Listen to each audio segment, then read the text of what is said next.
to be a monk as me or to be a layperson as you. Now we all are in the Dhamma family to be able to practice following the Buddha way.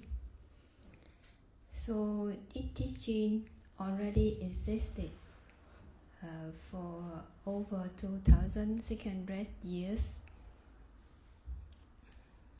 So let's say we could learn from our master or our senior. Or here you have Sayadaw, one of the meditation teacher, so that you could be able to learn about what the Buddha taught.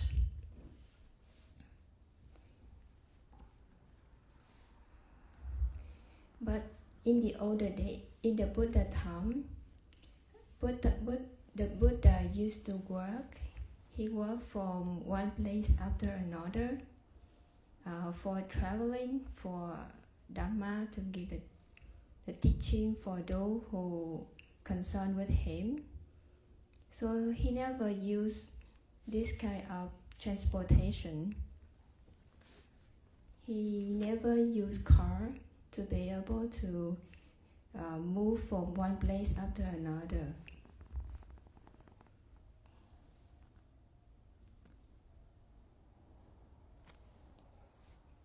And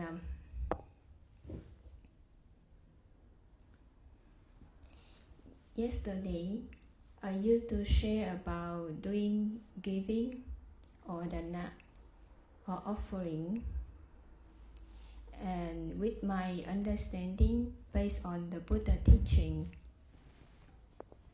So in the Buddha teaching, the one who is following the noble path, you are be able to receive 4 kinds of allowance things.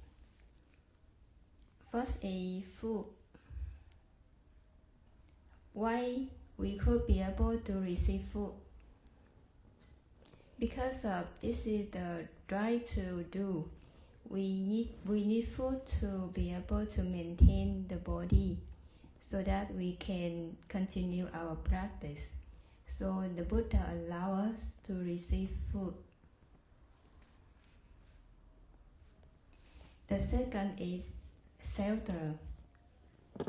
We need to stay at one place which is suitable for our practice to develop our knowledge, wisdom.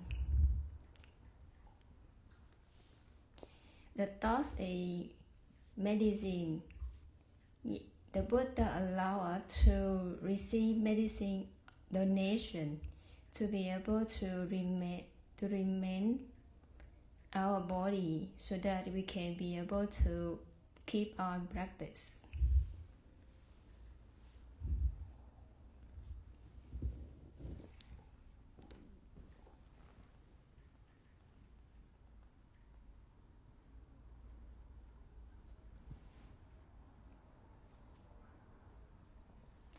And the last, but is quite important, is Dhamma, or teaching, or right understanding. We should practice based on what the Buddha taught us, or we should fulfill the needs of the Buddha by practicing to develop ourselves. So let's say in the Buddha time, there's 1,000 and thousands Buddha devotee, follower, disciple could be able to get enlightened just following the Buddha way, and this never changed. This is the truth.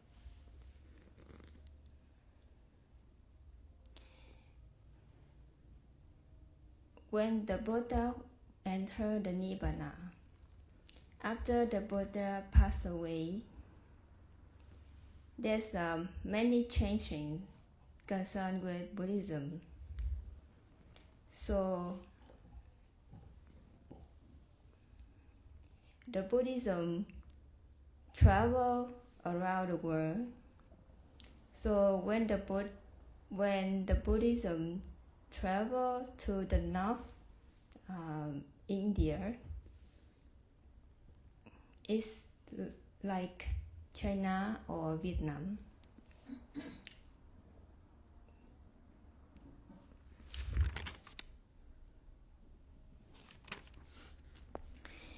So in China and Vietnam, there's some development in the Buddha teaching.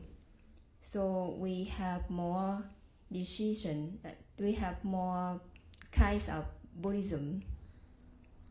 Like we have Mahayana or Theravada. When the Buddhism traveled to the south of India, there are Myanmar, Sri Lanka, Thailand, Laos, Nepal.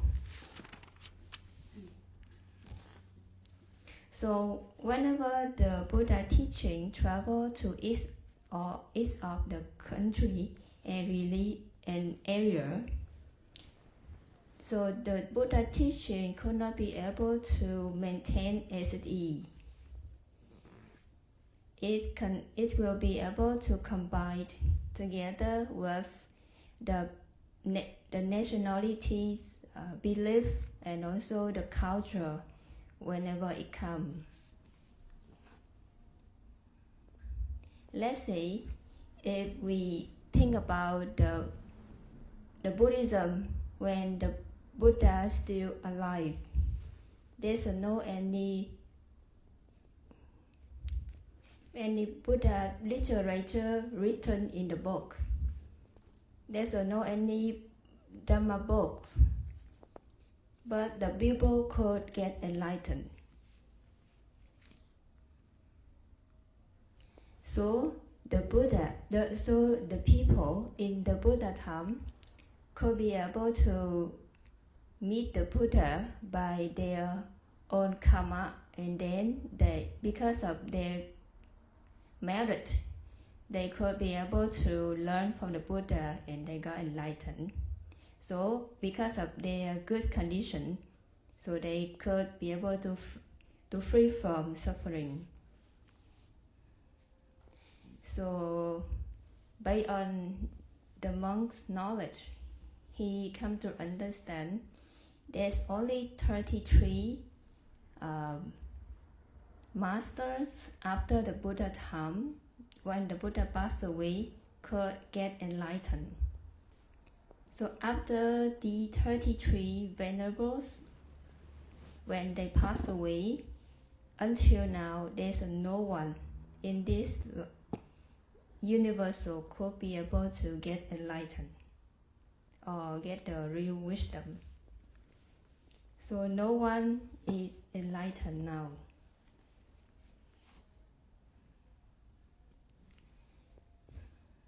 Like what Sayadaw doing now, one kind to be able to share the Buddha teaching is Dhamma traveling. So the people who would like to carry the Buddha teaching can be able to travel one place to another. To be able to travel, we may need transportation. So that may be car, airplane, train, or subway, etc. So traveling by car is the most useful at all. According to Sayadaw teaching, Sayadaw used to say he's the owner and or founder of over 100 centers, Dhamma center in Myanmar. And together with that, he also established Dhamma center in Bodh Gaya, India. Based on the monk experience, he could be able to experience the way Theodore going to Venice for the Sangha, especially in Tabawa Bodhgaya, India. There's a activity like going alms.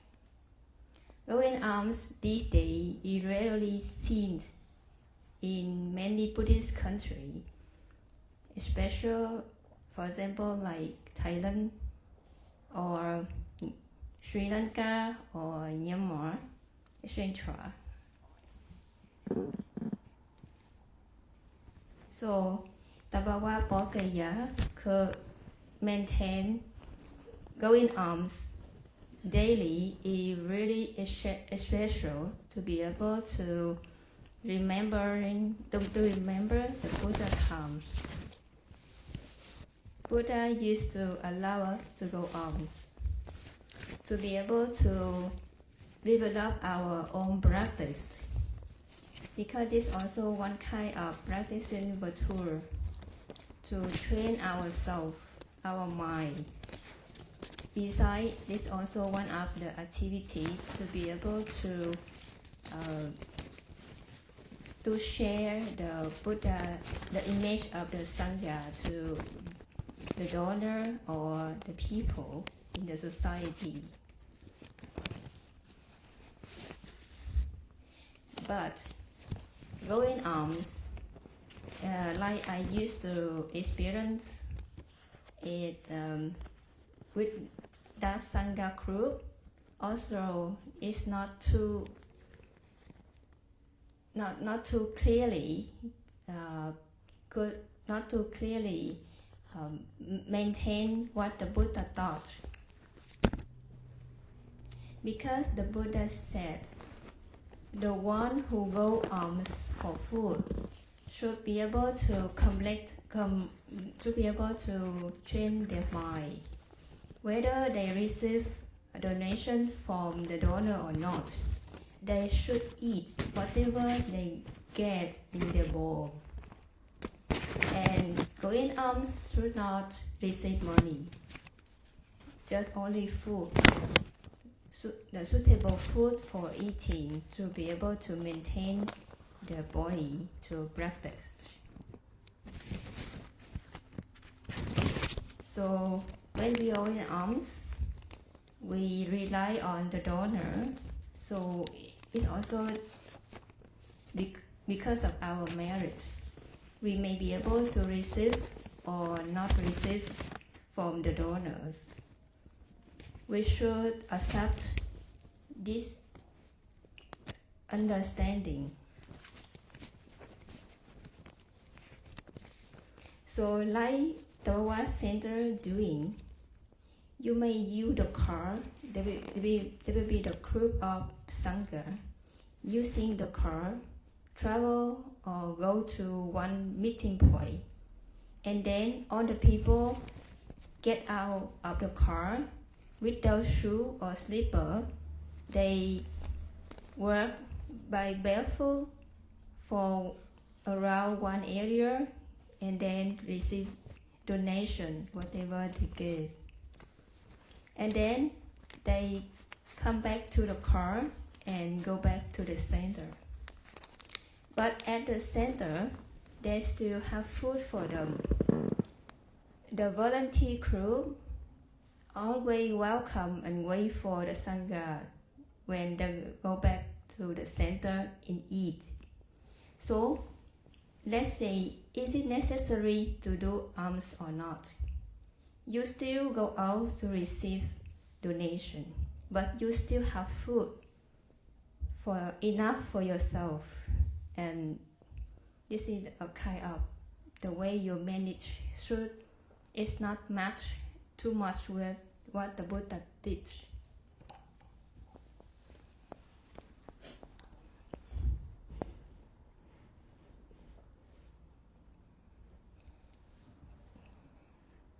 About how to be able to maintain or develop a meditation center, temple, or Buddhist place. in the Buddha time, there will be one management team, and they are lay person. They may be wealthy or rich. So these people will be able to interact in mostly in the finance, to be able to manage all of the things concerned with the pagoda. For example, the general using, or something we need to use concerned with finance. So the ordained people like monks and nuns or practitioners, you are not busy to be able to worry or to think about how to maintain the pagoda in operation. So we don't need to collect for money, call for money or contributions. Because if you are busy with calling for donation, the mind is not free. So it's not in long term, it could not be able to run well. And your group or organization cannot be able to grow up or bigger and bigger. It's sure like that. And then if you are calling for donation, you need to do it again and again. So people need to contribute for this pagoda again and again. So it also, so in not only the lay person but also the ordained people, the mind is full of thinking for finance. So Sayadaw used to teach, we should not be able to attach or cling. He want to use the word like clinging, not cling, don't clinging. That's things in the mind. And you should be able to let go about finance or collecting money or call for donation.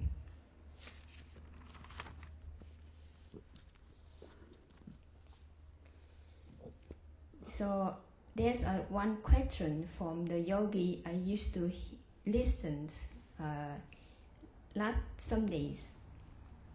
When six sense organs interacting with the six sense object, the mind there will be attachment. So how we can be able to detach when we are living in society? For example, now we have the death. We could not be able to say to be able to detach from death, because death's there, and we are responsibility to be able to solve the problem concerned with death. For example, now we are using a car, so to be able to go one place after another, the car needs diesel or fuel. So you could not be able to say you detach from fuel, like fueling fuel or diesel, to be able to let the car could move. So this is one kind of clinging. Cannot say attachment.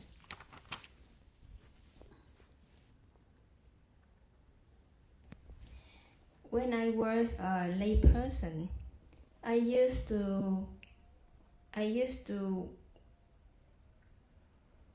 have desire to, because of I used to wanted something, and then because of that desire or wanting, I come to wish or pray to be able to get whatever I want, to be able to pay back for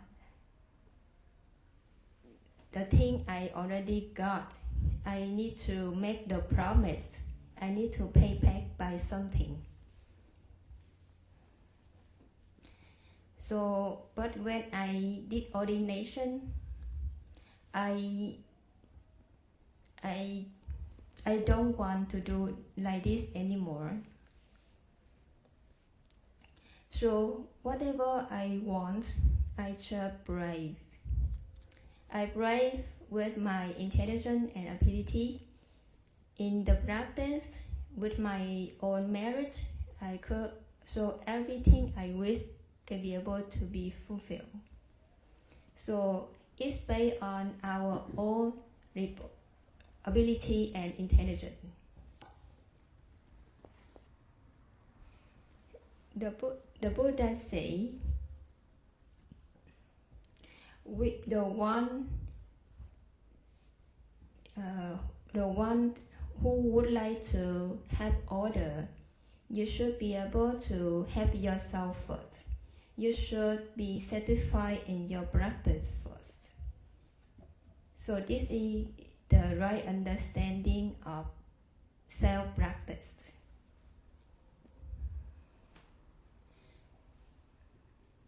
And when you already get right understanding or wisdom by your own practice, you can be able to come and help others by knowing clearly and deeply how things going on.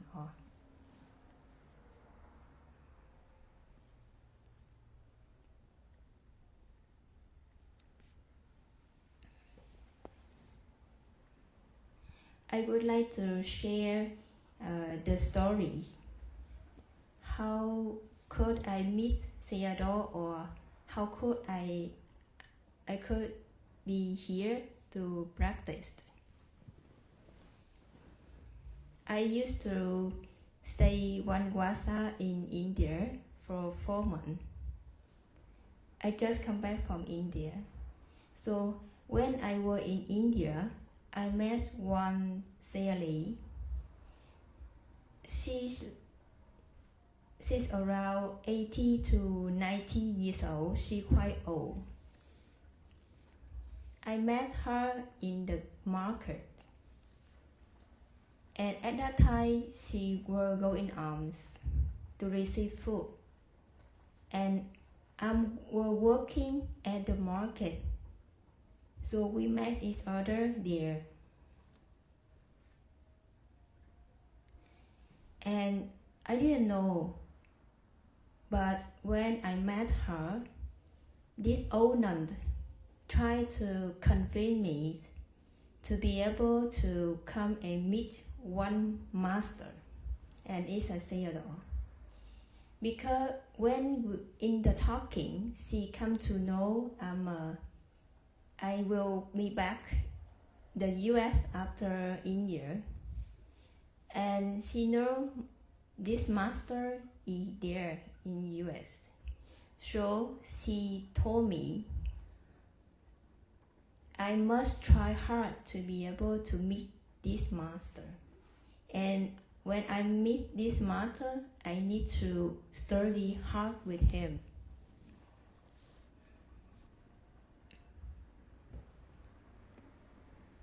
I didn't know about Sayadaw, and I didn't have any idea about the thing I'm going to do.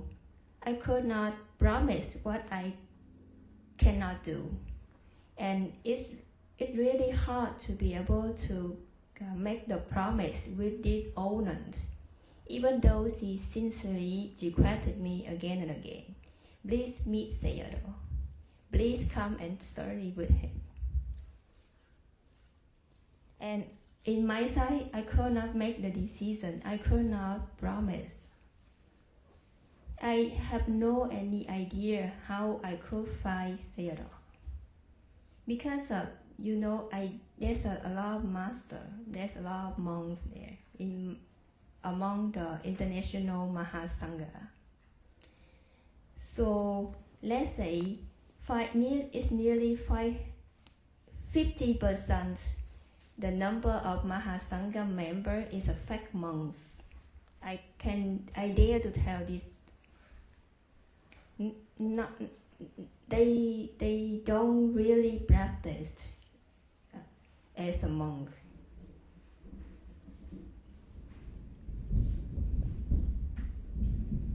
And the old nun just repeated again, please come to follow this master, is a Sayadaw.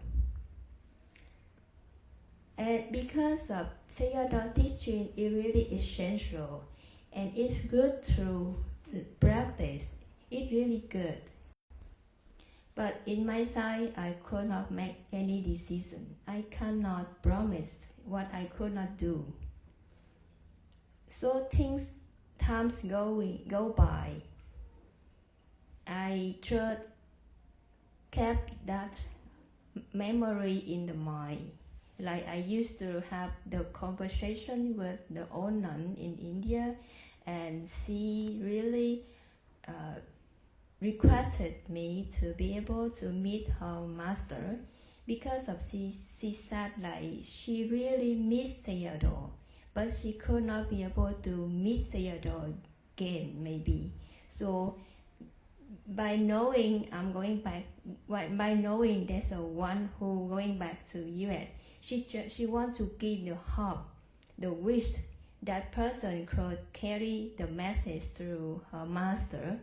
And besides, she also wished me to practice with her master, even though I didn't know about him and I didn't know how I could find him.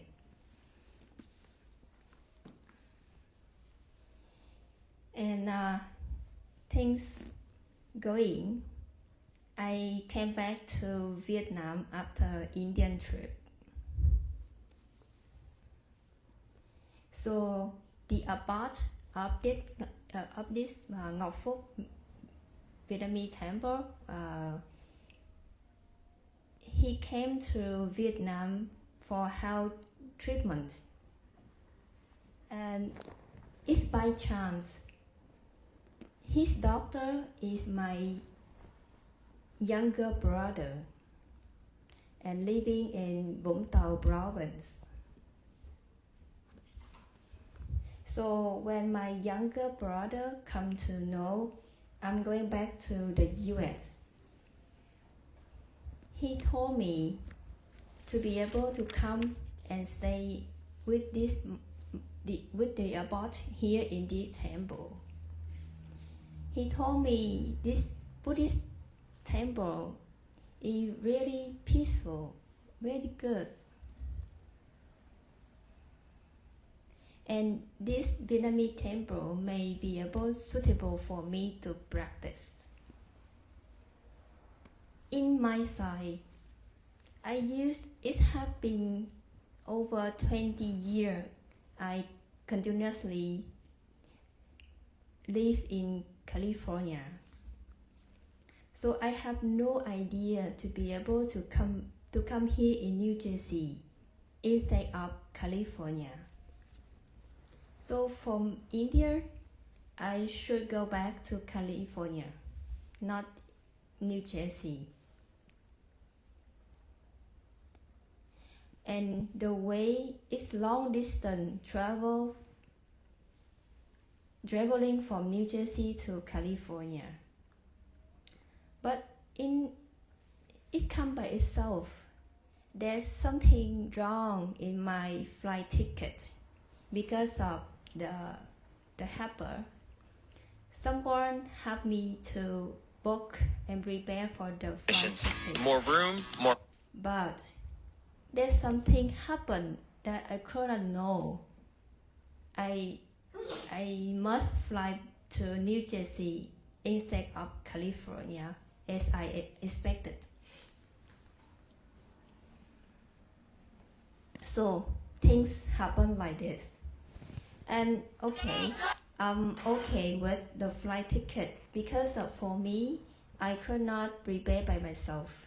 So I receive and accept whatever donate to me. So I accepted to fly to California, to New Jersey. And I also agree to come to this Vietnamese temple to stay. And when I come to this temple, I saw Zero. And I come to realize this is the person the owner told me to meet before when I was in India. So now can you imagine how Dharma is working by itself? It really it's not real. It's not like superpower or anyone doing this. It's like this. It's really spiritual path. No one could be able to control. Nothing can be able to control for this. So when I come to meet Zero, I try to stabilize my mind. I will be able to follow his teachings, retreat schedule, eating, any activity concerned with the Bhagavad Sangha group to be able to observe more. And then I also didn't dare to tell Theodore about the story I used to meet with the old nun before. But who knows, in the topic you are going to share, there's a one day all of you talking about Bodh Gaya. The Bodh Gaya word appear in my mind. It make my mind have something to say. I got some intention to share something. So I must say something.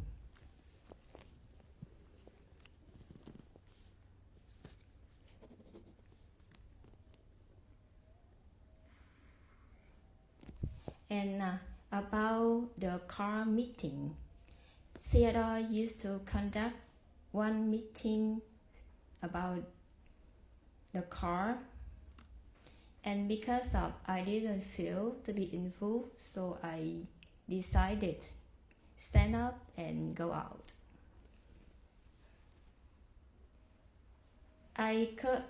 There's a many things I think that I should not talk and should not share, but in this chance, I think I should share. I should talk honestly. I would like to, by my observation, I come to understand Theodore used mostly working with 6 assistants, 3 assistants from Myanmar citizen, and other 3 assistants from Vietnam. They are Vietnamese citizen, included translator. But there's no one could be able to assist him well. Let's say you are not working except your master during the meditation retreat. Your master working so hard to be able to protect and manage everything for all of you. Even he have the big team, big assistant team. So about assistant, what you are going to do to have a support for your master. I could not see anything from you. You are doing nothing. So at the first day, yes, there was some messy things and yes, we know it.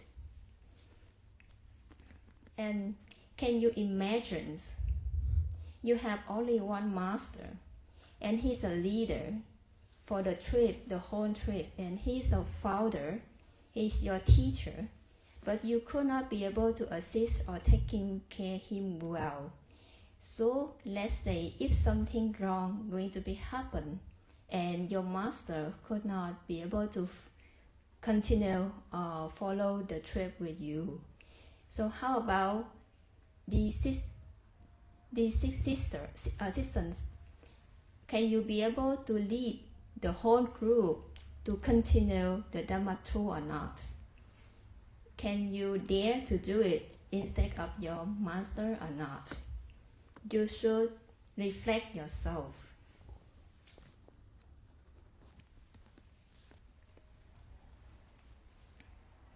About buying a car or properties. Yes, in the US, there is the standards or system for everything, including a car. So to be able to own the car, you need to take care many things step by step. For example, car insurance, the safety of the driver, and the quality of the car, or many car conditions to be able to concern or consider to be able to make sure for the long journey. And then I come to know in your driver team there's a female driver also doing driving for the group, and I could be able to sit at the black Mercedes.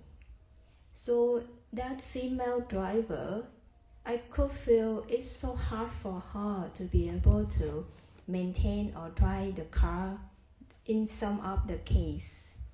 I used to follow 3 days continuously, and during that days, I could know about how hard she needs to fight for the parking lot, and how hard she could be able to stop at the standard guiding for parking. See, the car's so heavy for her to be able to not to go to the parliament.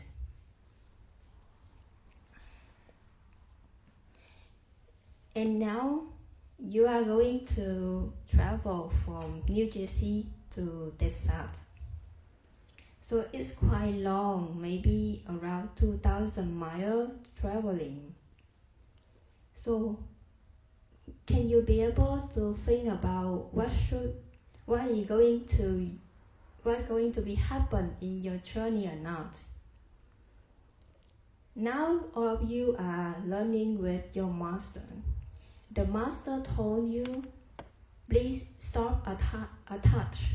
Don't attach anything, anyone, any condition, time and place. Don't be clinging to anything. You need to detach. You need to let go.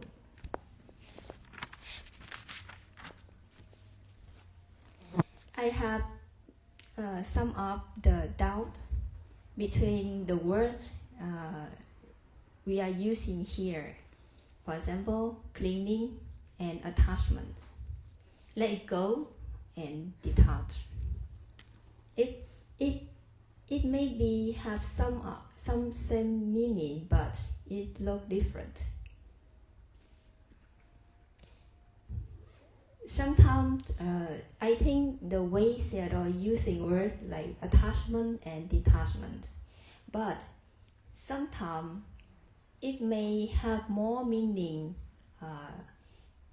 on the way and in the side of clinging or let go.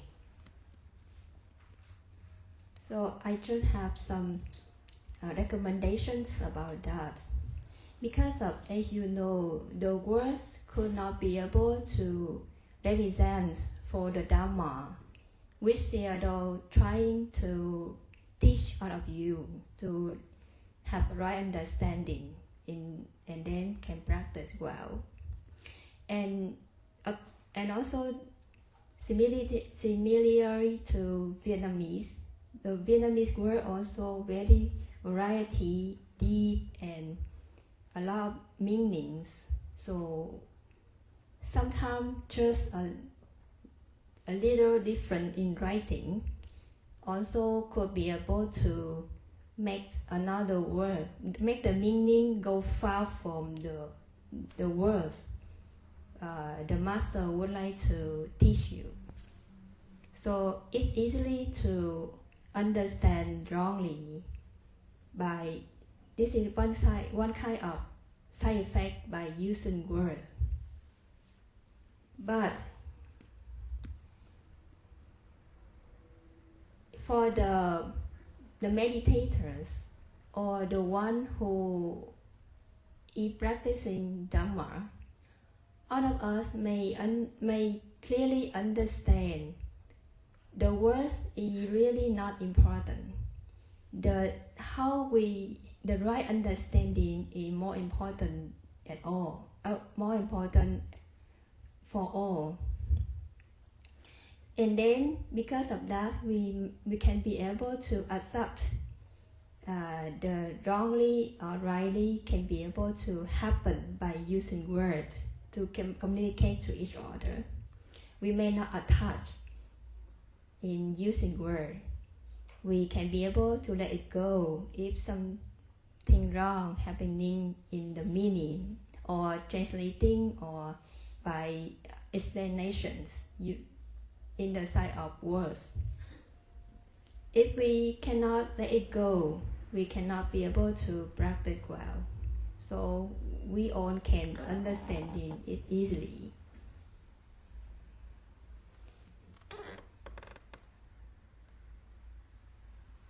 And then Sayadaw teaching about doing only or not doing only.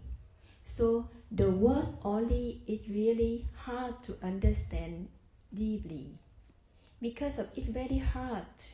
Like just seeing only, doing only, experiencing just experience only. So the only thing, it just stop like this. It make my mind have a lot of thinking how it should be in the practice. Why Sayadaw using the word only and then Sayadaw stop at that place, at that sentence.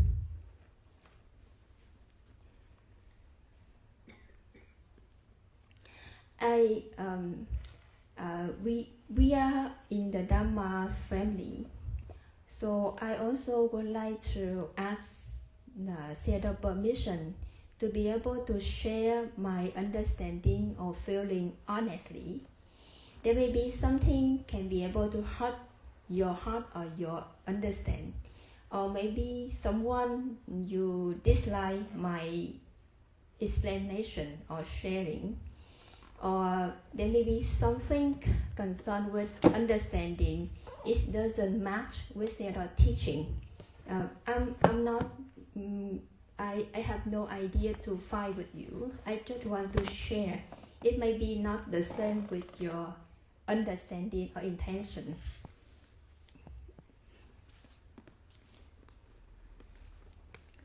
Now I'm 72 years old. And I also not healthy. Like I need to boost pain market in my check. So my body's not just healthy for 100%, and 60% rely on the machine. So let's say I'm not healthy, but in the morning Dhamma talk, Sayadaw used to take the example of Ashim Bodhinyana. He's also not healthy. But the way Sayadaw come to explain about his conditions, I would like to share about it. In the past, normally I could not be able to stand up or sitting easily. Whenever I want to whenever I want to stand up, where in the sitting position, the mind could not be able to do well. I may a little unstable, shaking. But since the day I did ordination as a monk, it has been 5 years I'm a monk. I could be able to solve this health problem. And by practice, I could be able to feel about it well. Sayadaw is the 7th master I used to have the good chance to practice with. I used to learn and practice with 6 masters before. But in Sayadaw is the only master could be able to teach differently with other 6 masters I used to learn. Sayadaw used the only in his teaching is quite strange and different.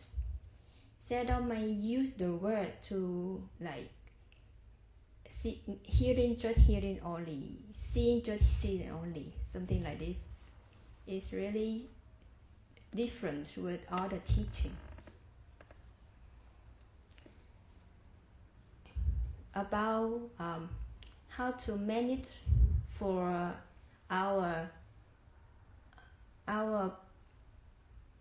how to manage for ourselves to be able to keep on practice.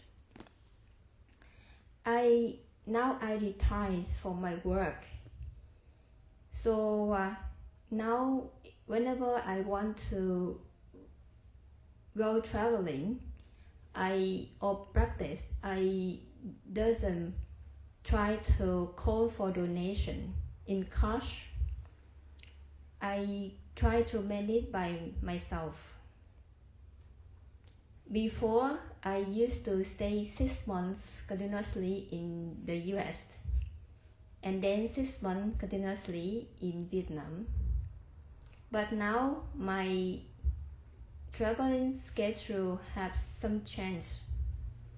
I may spend 3 months in US, 3 months in Vietnam, 3 months in India, and other 3 months maybe in other country, maybe in Africa. And this is the next schedule. I may be able to run in this way. The Buddha teaches us we should be able to accept whatever happens in our body and mind for our conditions. So whatever going to us, we should accept it. And then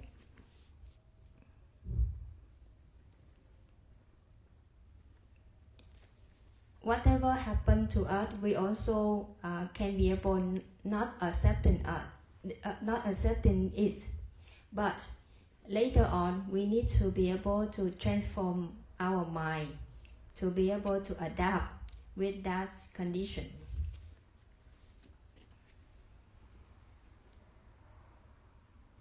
So let's say I could be able to listen some sharing from Katarina and Elizabeth, some foreign nuns. I used to hear that you used to ask your master some questions, and there's some explanations like, you should follow me, you should learn what I'm doing, by observations. So if the teacher going to tell you, please look at me and practice like me by look at like my verbal and mental action, it means you just do it. You don't need to ask any question. You don't need to have any doubt about it. You just practice. See him and practice. That's all. Whenever you have question, it means you still have attachments. Your understand is not clear. So it means you don't obey your teacher. You don't follow him at all.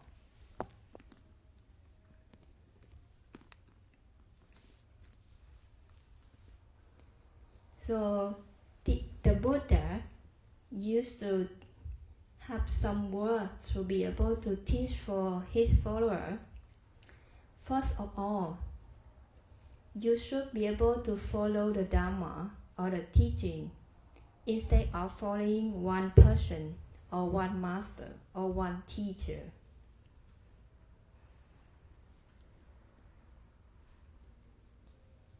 And then when you are able to follow the Dharma or the teaching, you should not attach on the words to be used. You need to follow the meaning, which can be able to let you to go further in your practice, to practice in the right way. Because of to be able to give the teaching, they need to use words. It's just a created truth. Because of words, so can be able to let you understand well about the teaching. It's just relationship, connection only. And then the Buddha used to say,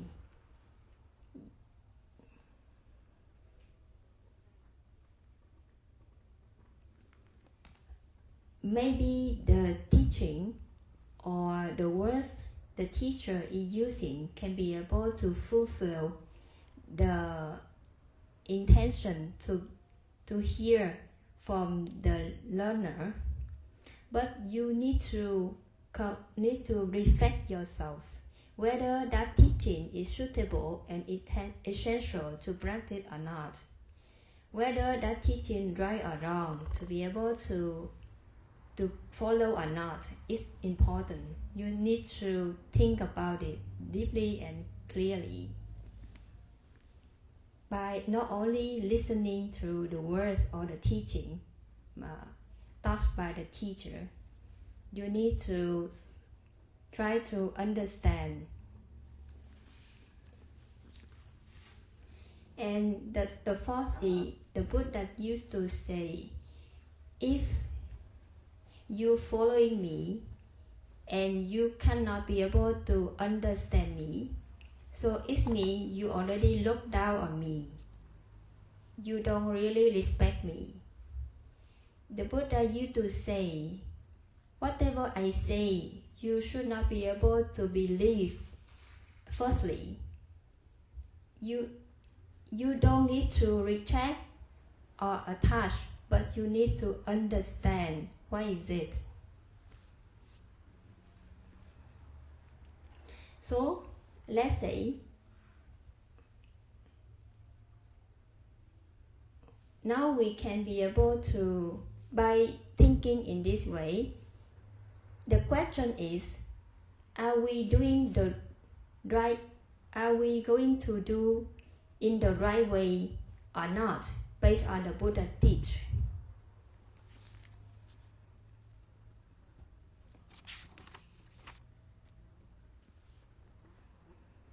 And about my ordinations, determinations, and also my wish in my practice. Firstly, I dare to say that I don't receive money, like cash donations or donation in cash, on a kind of cash or check or something concerned with finance. because I don't want to be able to make the death of the living beings, because you may be able to receive donation, but because of that donations, you need to be able to pay back for whatever you receive or get after that. So if I'm not going to receive it, I don't make any future debt for myself. In some cases, if I decide to receive cash donation, I may be able to offer back to the pagoda or the abbot of the temple. I also, because I following the Mahayana tradition, and I also here in US mostly that people do more spiritual activity more than practicing meditation. They may wish the monk to be able to pray for their health or their peace or their luck, like something like that. So they make offering ceremony and they invite monk to be able to participate in the ceremony, and then the monk will do some spiritual activity to be able to fulfill the needs of the donor. So after that, the donor will make offering mostly in cash, and I don't receive it mostly.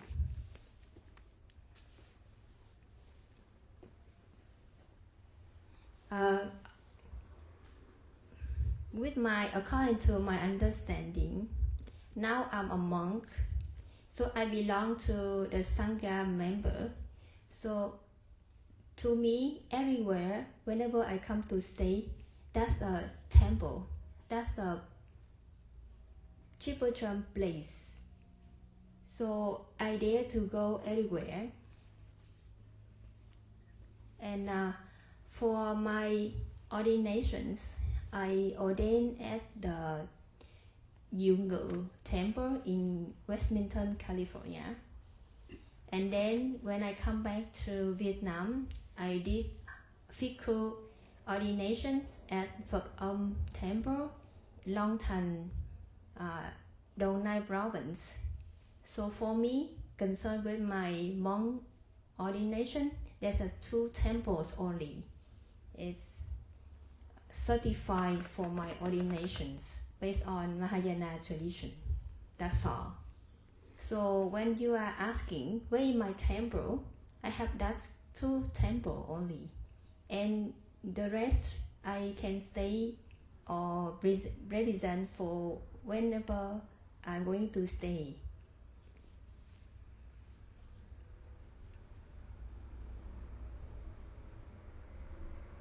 And the question is, so let's say if you are able to receive donation and then you are teaching to the Buddhists to be able to practice, to develop themselves, so is it you are owning or carrying the debt or not? It's different.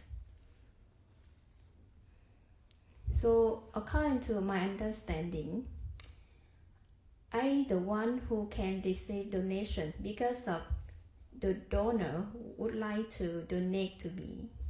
So it means the donor wants the merit for me, for my practice. So, and then I use that cash donations to be able to donate back to practice or to give to someone. It means I'm going to make more benefit for others. So both this type of thinking doesn't suitable to me, to my practice.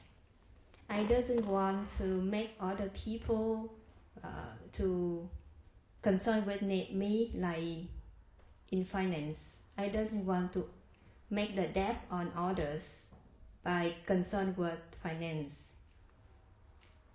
I can manage for myself in my practice. For my own traveling expense or something like using in for my monkhood, monk life. And I dare to donate my body to to to the hospital. So in the US, I used to make the paper. So after I pass away by many conditions, my body can be able to use for science or for those who need. And also in Vietnam, I did the same. So I have 2 certificates. And when I come to India, I also got the same intention. But it's very hard to be able to do this kind of thing in India, because of in India they are familiar with burning the body. So for example, like in the Nilingting River, for the people who are poor, when they pass away, they will carry the dead body to the river and they burn it. That's all. And if the people are wealthy or rich, they may be able to do some more spiritual funeral activity concerned with the praying for the dead body, and then they also burn it. So that's it. So now with me, I always carry some paper like the US citizen ID card together with the death donation, the death donation for the body to be able to use for science or hospital when I die. So this is the 3 main wishes I would like to do in this way, in this life. So now there's no any problem concerned with my body and mind. And come back to buying a car. Yes, Seattle in the need of car.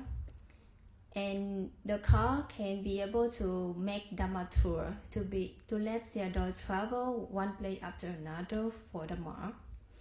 It's right to do, and it's really suitable in this US condition.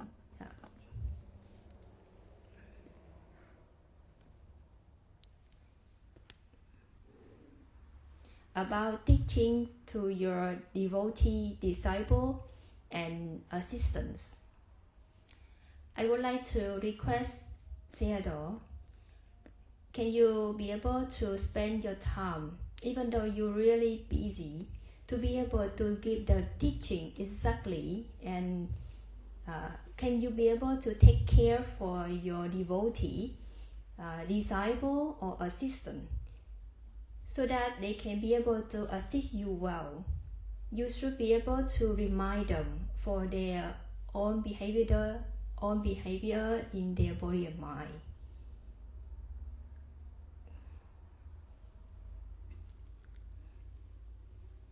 Because of you are dutiful, but if you are going to manage all things, everything by yourself, it may be the big challenges, like biggest challenge or suffering to you. You should do more in teamwork by teaching your followers in the right way, taking care more for them. That's all.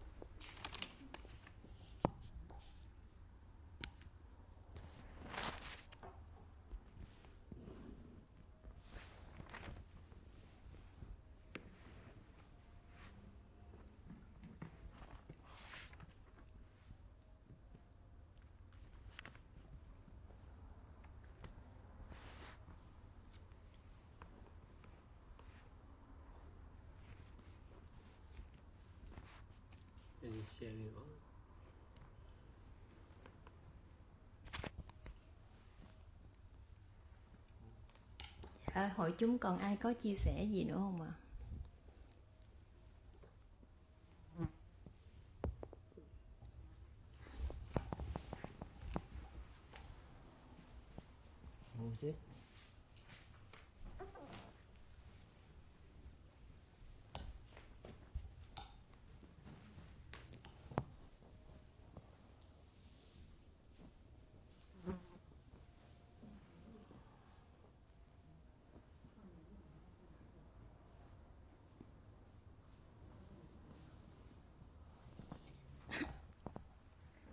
Dạ, con nhờ cô Dung dịch giùm con. Dạ, dear Sayadaw, I have a question on your teaching, so I'm gonna say in Vietnamese. It's easier for me to share. Dạ, ngày thứ nhất là ngày thứ bảy mà con tới, lúc mà ngồi thiền thì ngài có giảng về là khi mình nghe thì mình chỉ nghe, mình làm mình chỉ làm vậy thôi, thì mình không có cái sự mà dính mắc vào đó. Thì con cũng có câu hỏi là mình nghe chỉ nghe vậy thôi, nhưng mà lúc mà mình thực hành thì làm sao mình thực hành như vậy được. Thì cái lúc mà vừa ngồi thiền mà vừa nghe những lời thầy giảng, mà những lời thầy giảng đối với con lúc đó thì nó là hoàn toàn mới, thì con mới nhận ra một điều. Sau cái lúc đó thì tâm của con nó làm nhiều việc cùng một lúc, thì con không thể mà tập trung được, nhớ được những cái lời mà giảng quý báu của ngài. Thì con không có thực hành mà giống như là không có hiểu rõ mà cũng không có nhớ. Thì lúc đó con mới có câu hỏi là làm sao để mà mình có thể thực hành mà chỉ là nghe mà thôi. Nếu mà nghe mà thôi thì chữ thôi nó giống như từ lỗ tai này của bên lỗ tai kia, thì không có giữ được những cái lời quý báu của ngài. Thì ngày hôm sau, và cũng là buổi tối hôm đó, thì con mới quyết định là thay vì mình vừa ngồi nhắm mắt lại mình nghe, và mình ngồi thiền mình nhắm mắt lại, thì con cảm thấy như vậy thì cái nó không có hợp với con. Thì lúc đó con mở mắt ra, thì con chỉ ngồi con lắng nghe thôi, con chỉ là có một việc làm là chỉ lắng nghe thôi. Thì lúc đó con mới nhận ra là tâm của mình nó chỉ làm được một việc duy nhất ngay lúc đó thôi. Nếu mà tâm mình làm nhiều việc thì lúc đó thì nó không có hiệu quả. Thì lúc đó thì con mới nhận ra ngồi chỉ mà nghe. Thì ngài cũng có giảng một đoạn là khi mà mình nghe mà có cái tiếng xe lửa nó chạy qua đó, thì cái âm thanh thì mặc dù mình nghe thì âm thanh nó chạy qua thì là 6 căn 6 thức 6 trần thì nó xúc với thọ tưởng hành thức. Thì lúc đó thì con thấy là cái sự ngài có dạy là thấy cái sự sanh diệt của nó. Khi mà thấy cái sự sanh diệt của nó thì mình không có bám theo. Thì khi mà không có bám theo thì con quay lại tiếp cái chủ đề ngài nói. Thì khi mà con nghe xong thì lúc đó con hiểu rõ được những gì ngài nói. Thì qua giờ sau thì con thực hành thì thì ra là mấy ngày hôm trước là do tâm mình tập trung nhiều thứ, vừa ngồi thiền vừa nhắm mắt, mà vừa ngồi nghe mà vừa muốn hiểu. Thì cái đó làm sao mà mình có thể mình như vậy được. Thì cũng chẳng khác gì là mình đâu có xả ly đâu, là mình vừa tham, là mình vừa muốn là thành tựu nhiều cái cùng một lượt. Thì con học được bài học đó là từ xả ly cái phần đó. Thì cái câu hỏi của con là nghe chỉ mà nghe thôi. Rồi mấy ngày hôm sau con mới thắc mắc trong đầu chữ thôi ở đây nghĩa là gì.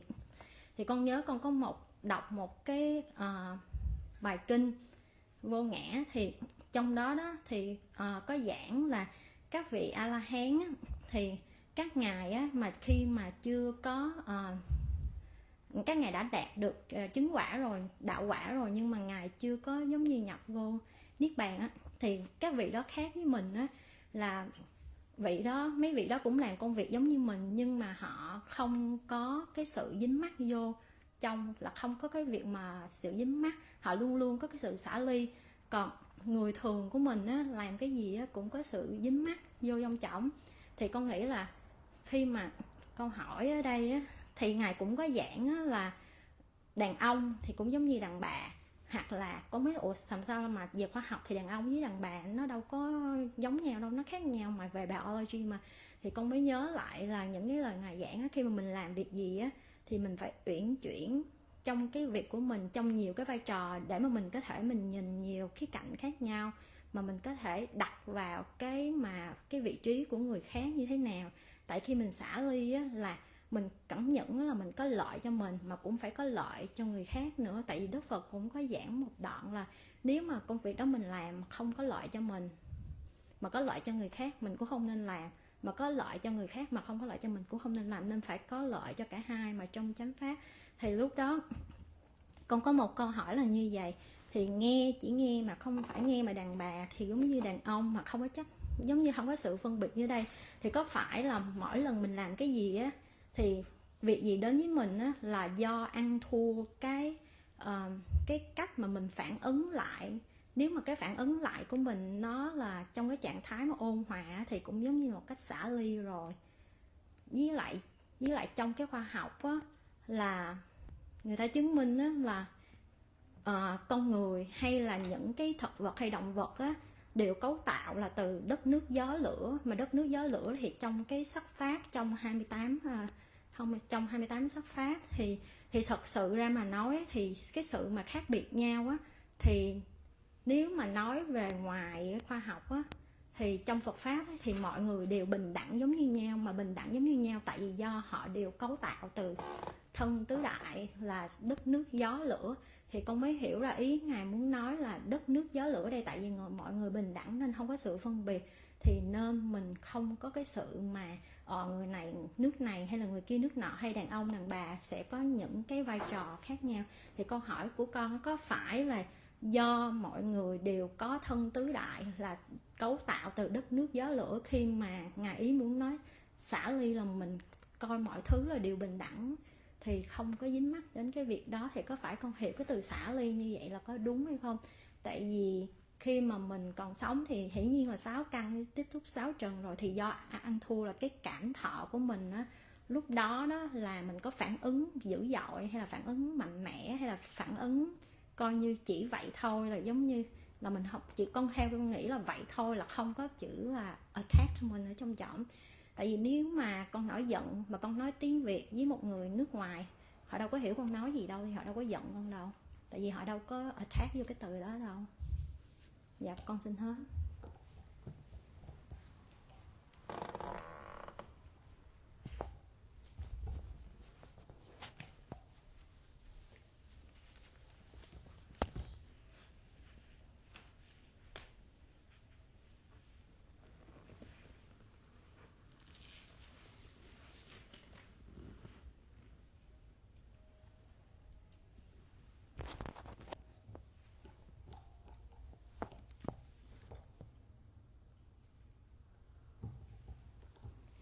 Isidore, in the first day, it was Saturday, when I come to listen your teaching and practice.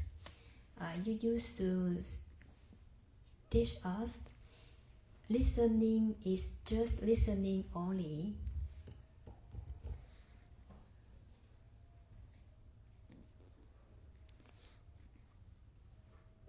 And then there's no any rejecting or attaching in that doing. So in my thinking, how can we do it? How can we do like listening is just listening only? How can we keep this process? Because it's really new understanding to me. At that time, I was doing sitting meditations, and then I also were listening your guiding. So I come to realize, is it because of I'm doing many things at the same time? The mind is busy with doing things. So that's why the mind could not be able to focus on your guiding. So to do listening, it's just listening only. So the following days, I try to do sitting meditation by closing the eye. But closing the eye is not suitable for me in doing meditation. So I decided not closing the eyes in doing meditation. The only thing I'm trying to do at that time is listening your guiding only. I come to realize the mind can be able to do only one duty or task at one moment only. Mind cannot be able to be dutiful, like cannot do many things at the same time. And in the teaching on that day, you used to give example, like in hearing, we can hear the sound of the train, or the sound is running. We can be able to know about the sound of the train. But you also teach us it's just the only arising, appearing and disappearing process only, without a touching mind, with the detaching mind. So I try to come back to see my mind.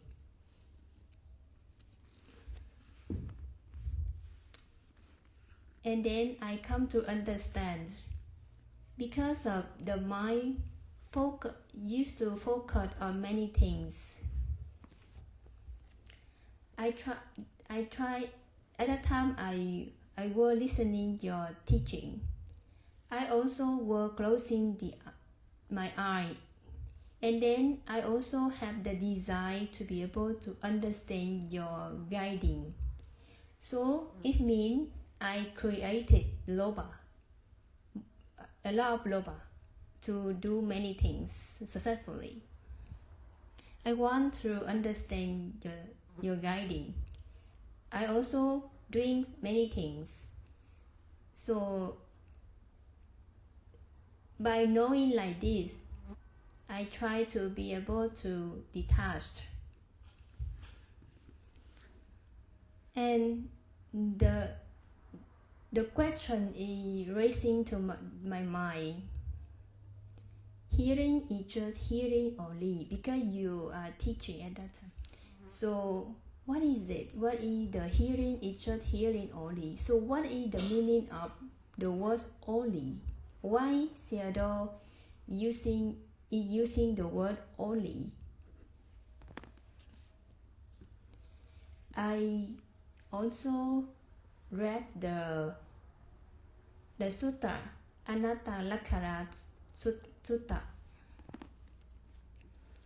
I come to understand, for the Arya or Arahanta, before they went to get enlightened, the mind at that moment, at that mind state transforming, they also have no any attachment. They always have detachment in whatever they do. So it means there's no any detaching, no any attaching mind in them. And then Sayadaw used to teach, the man can be woman, the woman can be man, but it really opposites with scientists. In science, they don't talk like this.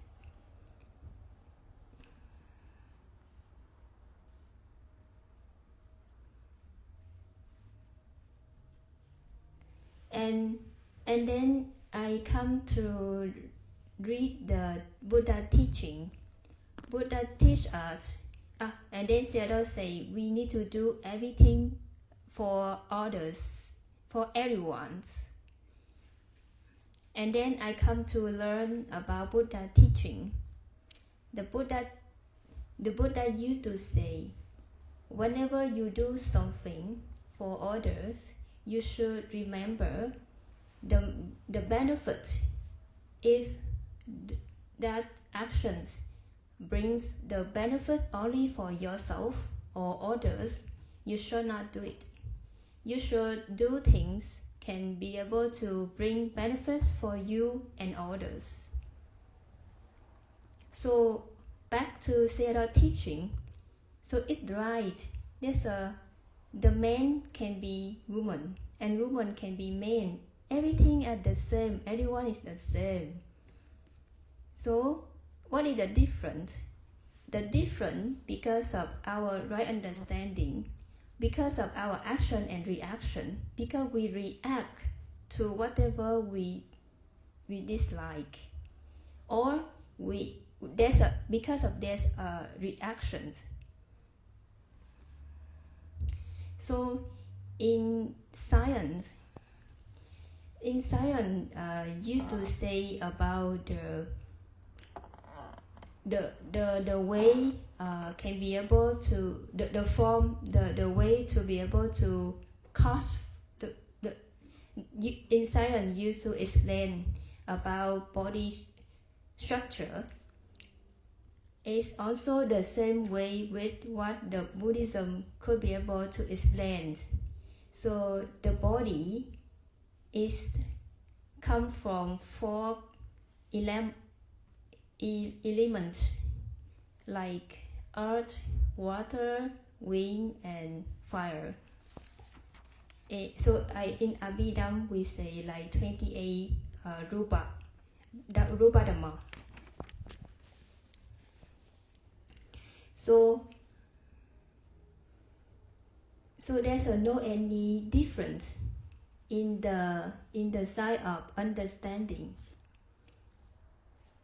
So whatever Sayadaw used to say is right about concern with woman and man. Because of we are in the same, we also are 4 elements only. So we should detach. We should not attach on it.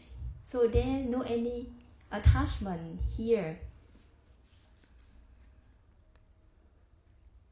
And then because now we are alive, so let's say we are dealing with like 6 sense organs interacting with the 6 sense object. It's always happening in the process, appear and disappear. So because of our attachment, so we get suffering. For example, when I'm angry, but if I angry to the foreigner who could not speak my mother language, when I shouted on him, because he doesn't know Vietnamese, who is suffering? Yeah. So this is the thing I could understanding.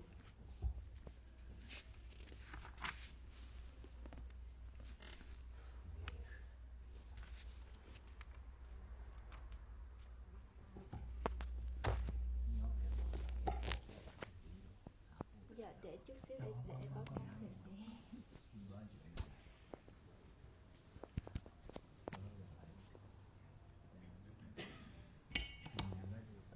Tôi xin phép quý đại chúng này nè, tôi sẽ bổ sung cái chỗ cô vừa rồi đạo hữu vừa rồi nói đó. Cái tu sĩ chúng tôi vừa rồi được học được cái mới hiện nay đó là thân tứ đại á. Bây giờ là thất đại nha, chứ không phải tứ đại không nào. Đất, nước, gió, lửa, hư không, ánh sáng và thức, đó là mới nha. Rồi phổ biến lại cho thêm đại chúng biết cái đó. Đó, cái thứ nhất. Cái thứ hai á, là quý đại chúng phân biệt cái này nè, là khi chúng ta mà nhập thiền á, khác với lại khi chúng ta nghe giảng. Đó, quý đại chúng nhớอย่างđó. Khi nghe giảng á, thì chúng ta để cái thức, cái biết á, chúng ta thôi, đừng để cái tâm nó động vào, đừng để tâm nó động, đừng có suy nghĩ gì hết, đừng có để tâm mình nó nhập vào cái thức mình đang theo dõi lời giảng của giảng sư. Mình chỉ nghe giảng thôi, và mình dần vận dụng cái trí, cái thức của mình để mình biết mình đang nghe cái gì, đang nghe cái gì, đang nghe cái gì, hiểu nó không, hiểu hay không. Và cũng như có một quý Phật tử có nói đó, là cứ nghe đi, đúng rồi, cứ nghe đi, không hiểu cũng được nữa, thời gian sau dần dần á sẽ hiểu. Tại sao thì biết không? Để lúc đó cái tâm mình nó sẽ, lúc đó tới đó là cái tâm mới là động á, thì nó sẽ hiểu sao rồi. Đó, thì còn khi mà chúng ta nhập thiền á, ngay cái bước sơ thiền đầu tiên á, thì có thể là cả thức cả tâm nó nhập lẫn lộn lung tung hết trơn á. Thì chính vì vậy mới đòi hỏi quý vị á, là lúc đó là như giảng sư, như thiền sư có nói á, là chúng ta phải vận dụng liền, cái nào dính để cho nó dính, cái nào bỏ liền, xả ly liền, đừng để cho nó dính vô. Đó là cái kinh nghiệm khi nghe giảng với khi mà nhập thiền. Với lại thêm cái thông tin mà hiện nay con người chúng ta là cấu thành là thất đại chứ không phải là tứ đại, thêm cái đó cho quý vị biết vậy. Xin nói.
anyone would like to ask more for what the yogi used to share before? He said like our body now is not the combination of 4 elements. Now we have 7 elements. There will be like earth, water, wind, fire, space, light, and consciousness. So now you should be able to remember more. There's a new updated. And while you are listening to Sarah Dhamma talk, you just do it. Just let the mind hearing, like hearing he teaching, hearing the word he using, and that's it. You don't need to do anything at all. Because I used to listen another sharing. Sometimes the knowing or understanding could not be able to arrive at the moment of listening. Maybe you can get the right understanding by your own practice sooner or later, or the wisdom can be able to come to you in the right time. So you don't need to worry about that. You don't need to be greedy or grasping about that. And when you are doing meditations,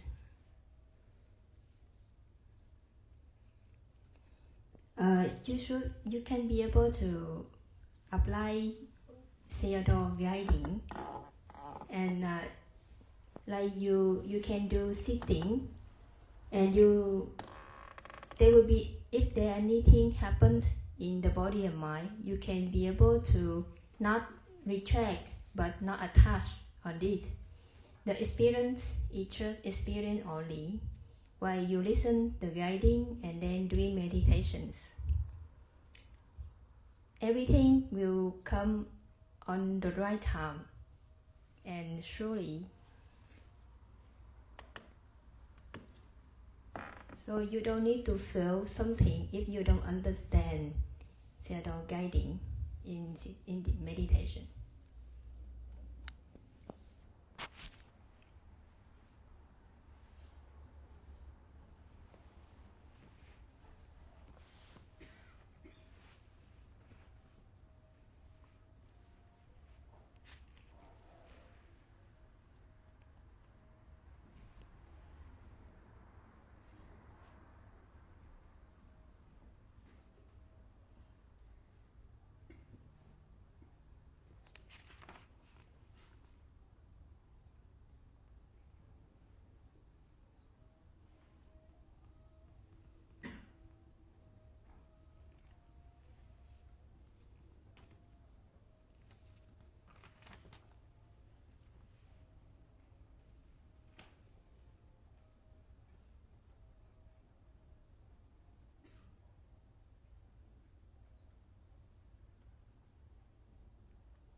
So what is your understanding about the experience? You should share your experience also to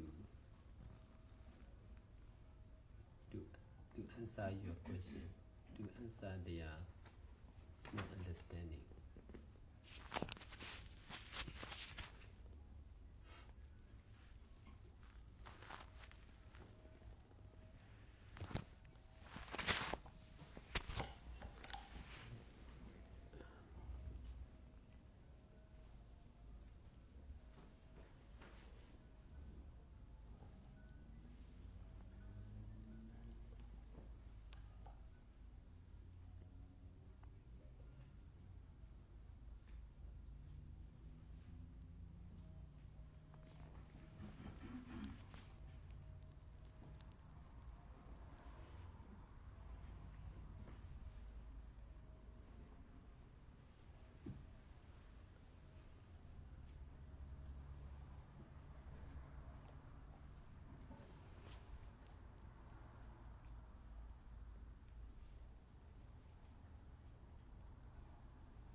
In practicing meditation,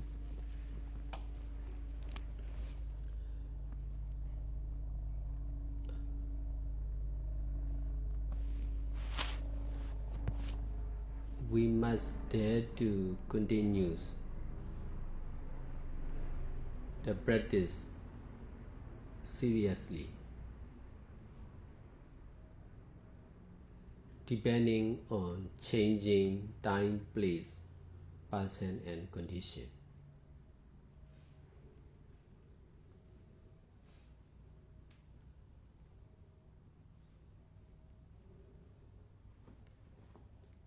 Nothing is forever. No one is forever. Time and place are also always changing. We cannot stop that changing. Modern society is changing more and more quickly.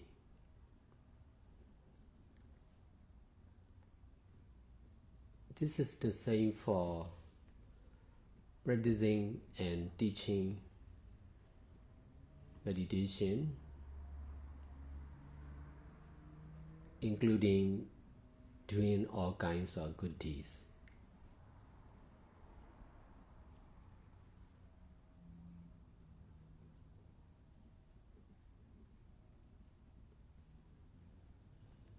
If we are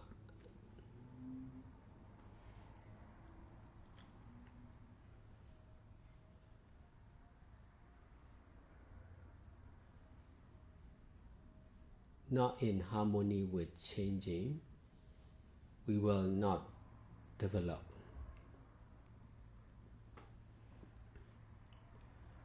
The only unchanging things should be practicing meditation and doing good deeds.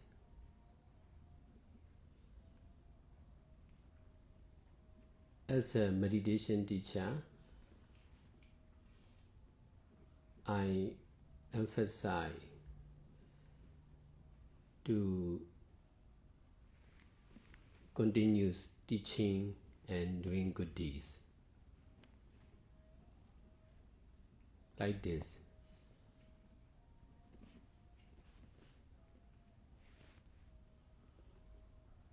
Time, place, person, condition are changing, but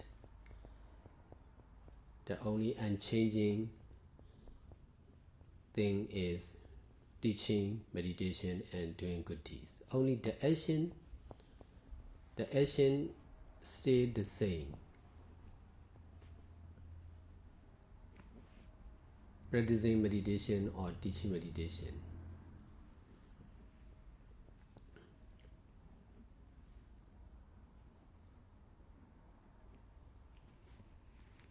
asking question or sharing experience are helpful to teach meditation. Not only by practicing meditation, but also teaching or sharing like this is important. Practicing with teaching, teaching with practicing is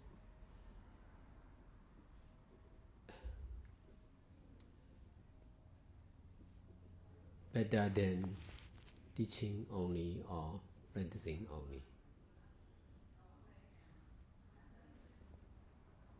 I guide to ask questions, especially for training to teach meditation.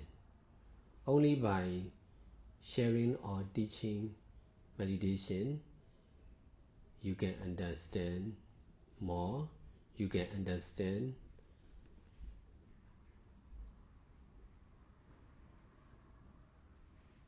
to the teacher also.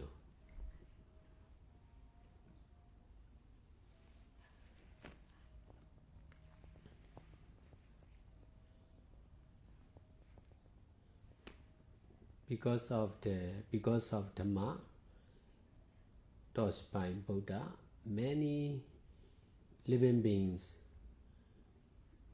got enlightenment, but most of them are not teaching. They got enlightenment only for themselves, not for the others. Working only for oneself is easy, but working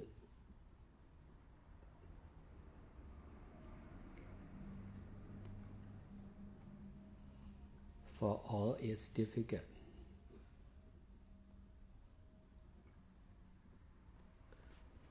If we are practicing by ourselves, or if we are practicing only for ourselves, it will take long time.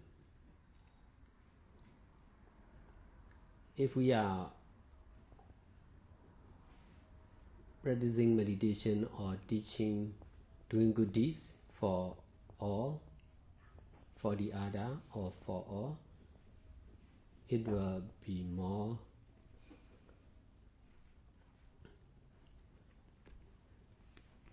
easy to get wisdom or enlightenment.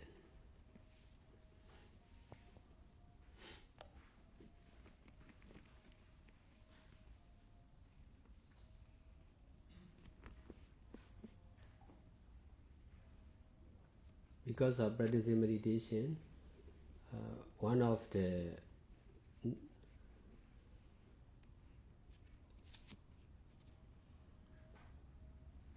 nun who is guiding meditation to the meditators, she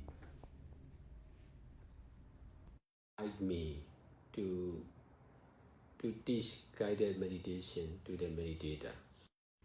At that time, I was just a lay person. I dared to do like this with many difficulties.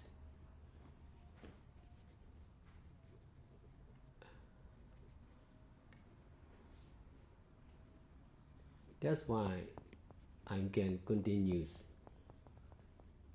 teaching meditation till now.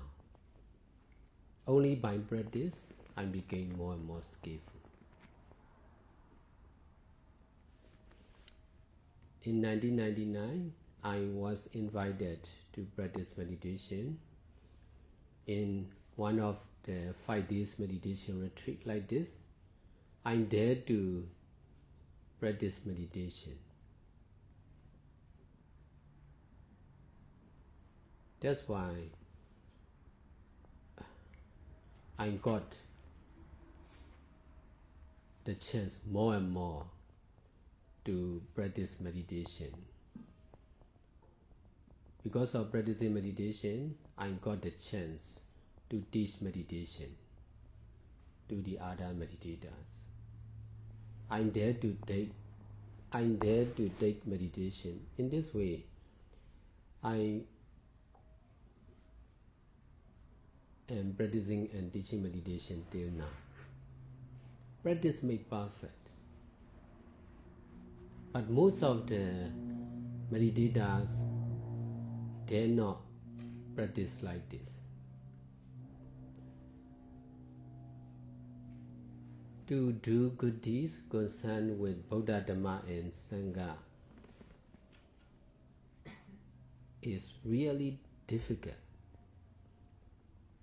Even if we got the chance, most of the people will not take the opportunity. In Going Armstrong, there are many people in that area, but only a few people will donate. Here in this meditation retreat, only a few people will come to meditate. Although there are many people who know about this retreat, most of them are difficult to practice meditation like this. Even if they dare to practice, they are difficult to continue practicing meditation. That's why I can learn many lessons from the meditators and donors and volunteers. They stop doing good deeds concerned with Buddha, Dhamma and Sangha because they could not detach from their family members or business, healthcare. In this way, not much people still remain as a meditator or meditation teacher. In Myanmar, most of the meditators are old. They can practice meditation continuously, but not much seriously. Even if they can practice continuously and seriously, they are practicing with grasping on this method, this master, this center. They reject the changing of the meditation world.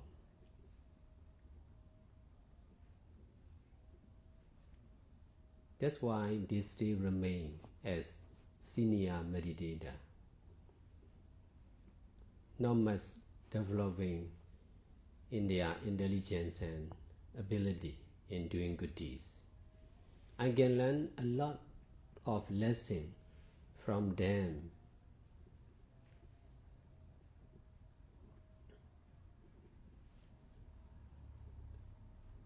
That's why I'm easy to change.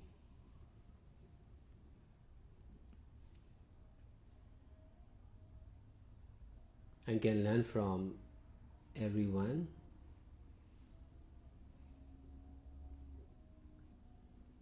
From every meditation master, more or less.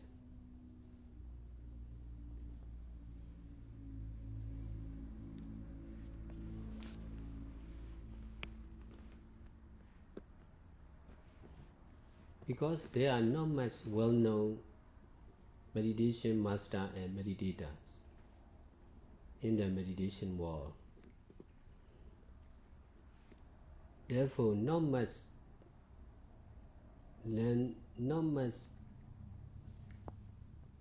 method and master to learn.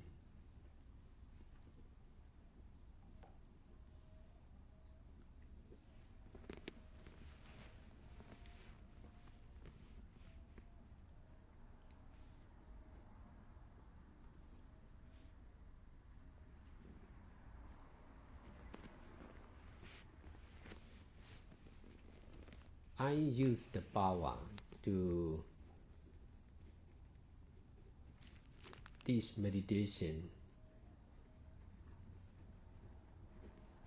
That power is practicing and teaching meditation and doing good deeds continuously and seriously. That is the most needed power for the meditators.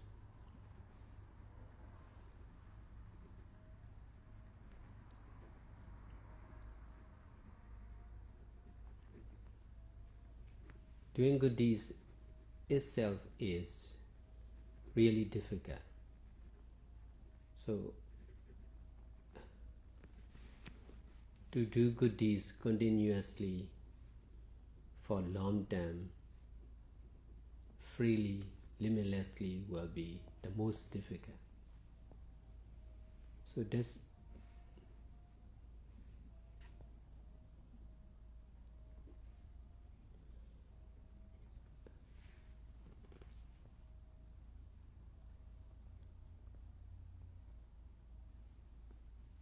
for me, I emphasize to practice meditation with different master, by using different methods and different meditation center.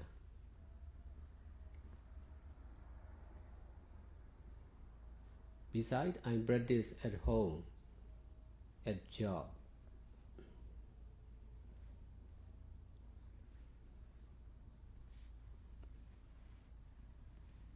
I'm trying to practice meditation when I was not feeling well.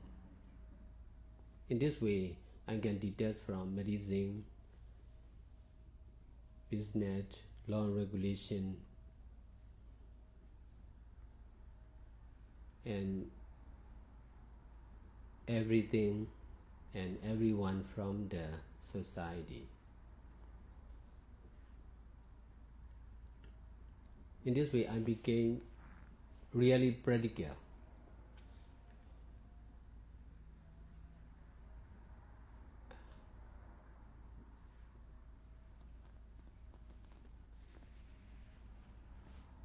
Practical means now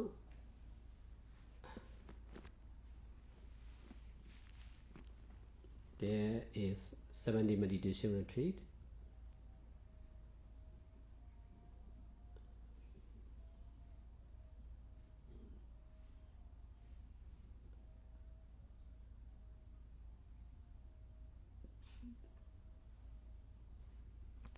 The cost of the retreat is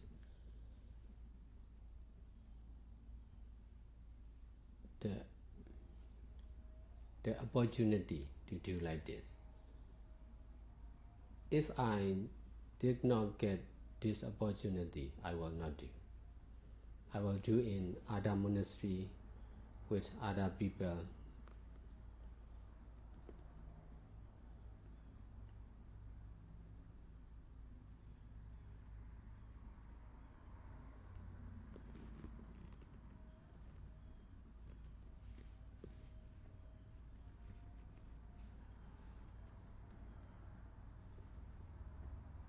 I'm not grasping on this temple or that temple,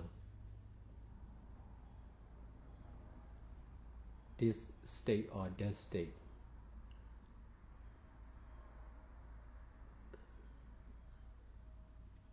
I just emphasize to conduct meditation retreat.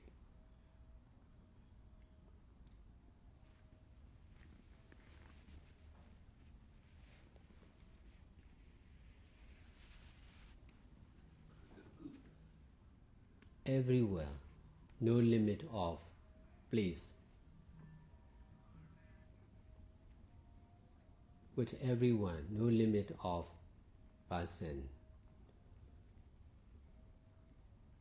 Every condition, no limit of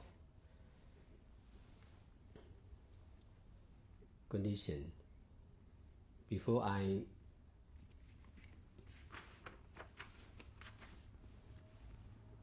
flying to US, some of my followers suggest there are many natural disasters. Besides, the politics is not stable, so it is better not to go to US. But that is normal for most of the people. They are doing good deeds with limit. I practice to do good deeds beyond limit, freely. So if there is natural disaster, I can detach. If there are worse and worse political changing, I can detach. I don't need to worry. If I attach, I will be in trouble.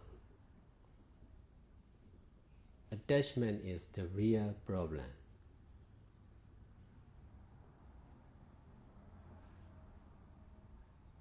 I came to understand like this because of doing good deeds,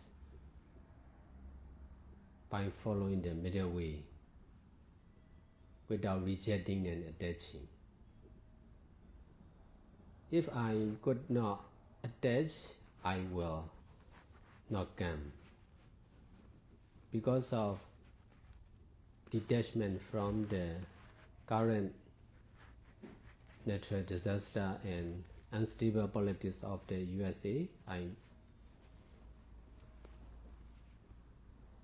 continues doing good deeds like this.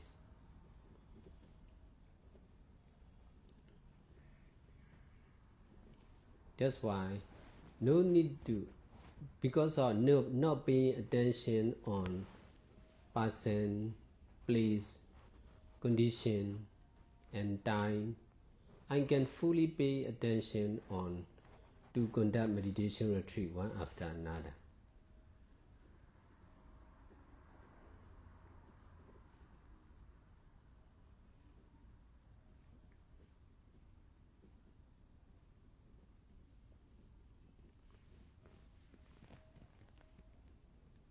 In my sight, I will do like this, one after another, no limit of time.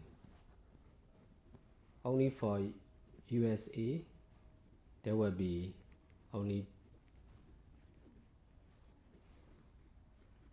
100 days like that. But after 100 days, there will be retreat again in Taiwan or India.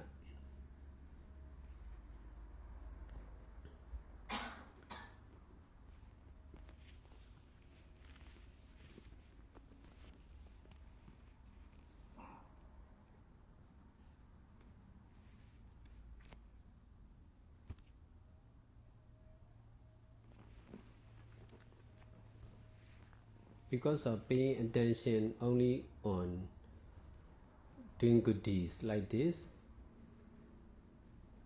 I'm safe.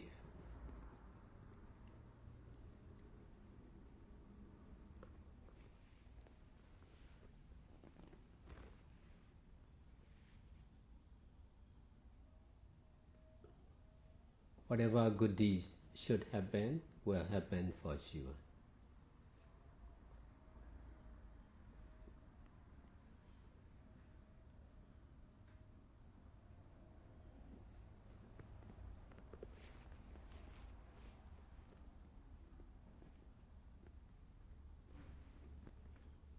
Now, I'm paying back for that debt from 2007 till now, but because of opening new center,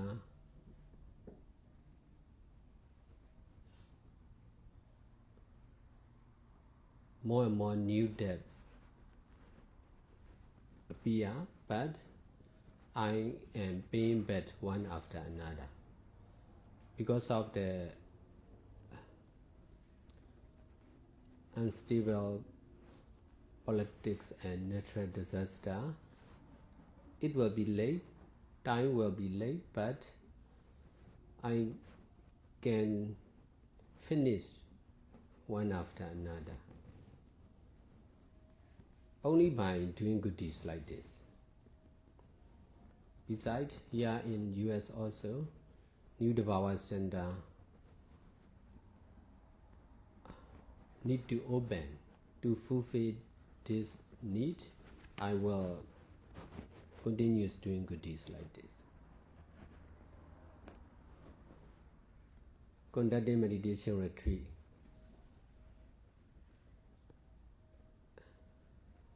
Can save greater merits, profits.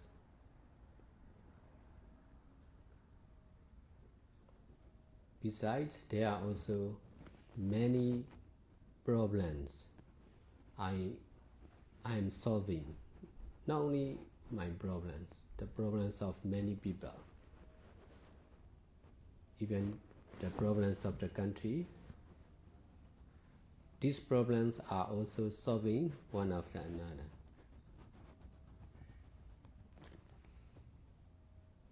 Because of doing good deeds limitlessly, it will never end. Doing good deeds by paying back for the debt, opening new centers, solving the problem, answering the question,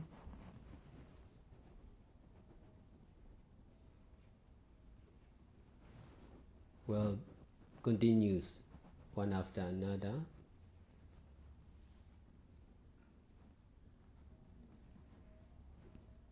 Because of doing like this, the profit is there will be more and more meditation center, more and more retreats, more and more meditators, and also more and more meditation teachers. New donors, volunteers will increase for sure.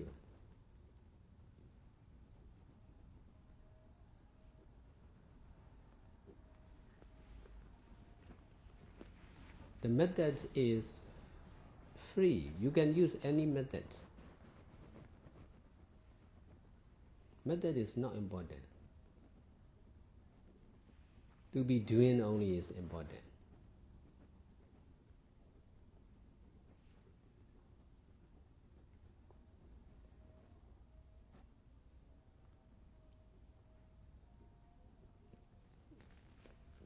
Now we are trying to find the car. We got it, but we miss it. Therefore, not sure now. But we were trying to buy the car in Texas again, on the way of Texas.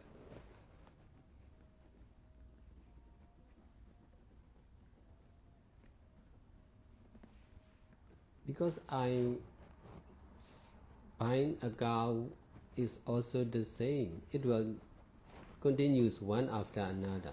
We already bought the car before we start the trip. We bought the car, the white Mercedes in California. Now we need more, so we will buy. But I'm not urgent. They are concerned with the car. It is dangerous. That's why there should be some of the limit for the safety for long-term use. That's why there are many cars to sell, but it is difficult suitable one for us, for the Devawat Center. thinking for one organization, suitable one, choosing for suitable one for one organization is difficult. Choosing only for oneself is easy. You can buy only for yourself, but choosing for many drivers, many passengers are really difficult. But I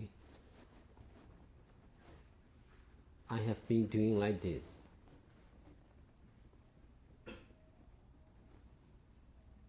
It is possible, but cannot say for sure what time, when.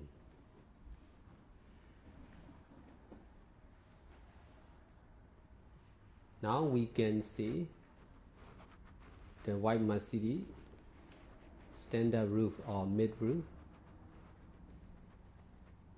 12-seater is standard. We can make decision standard car for the power center.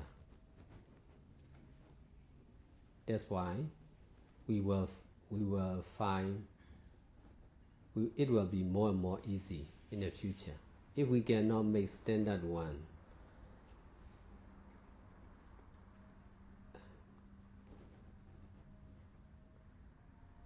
there will be many difficulties in traveling like this.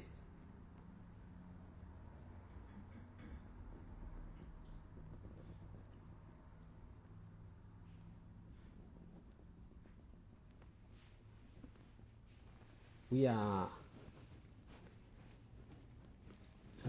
late to be like this because there is a competition between us, between the driver.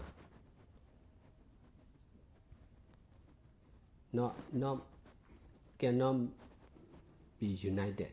That's why we are late to buy the suitable car. But we can get lesson and then we can buy in the future.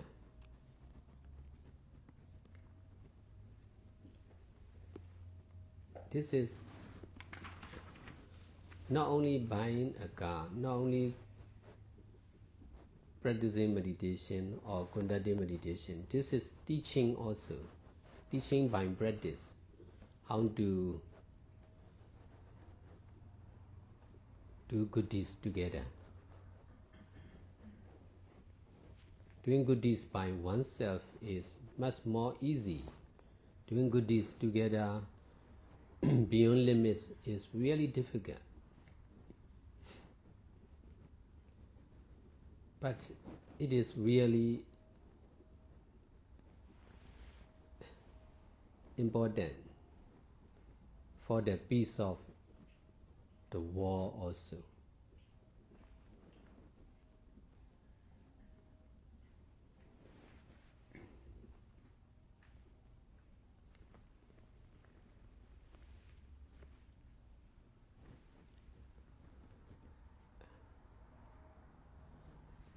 If we are not doing good deeds together, there will be misunderstanding between each other and then there will be problem. Now there are more and more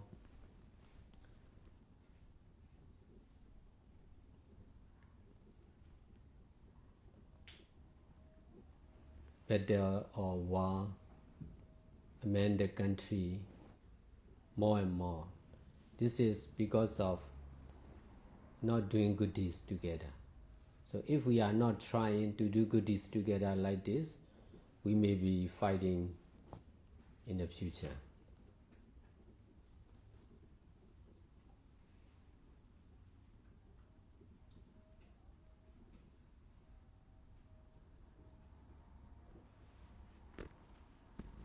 This is the solution for everyone, every country. The best solution, guided by Buddha.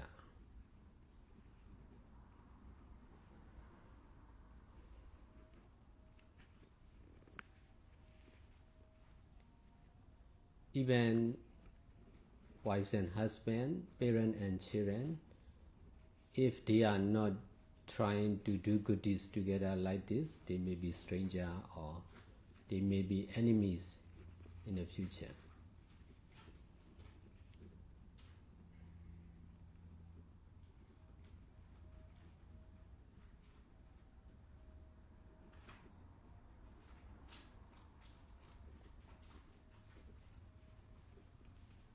So this is not only teaching meditation, that's why not easy to understand.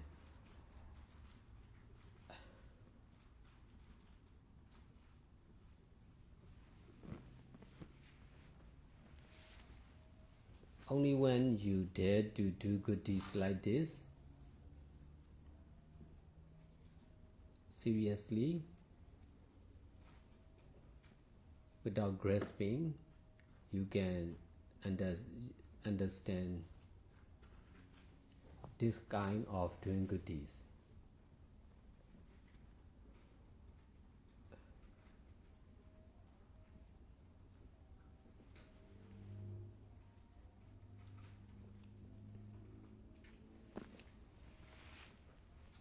Most of the meditation methods are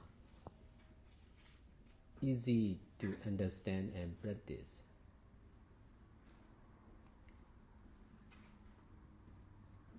But cannot solve all the problems. Not for all. This is solving all the problems, and this is for all.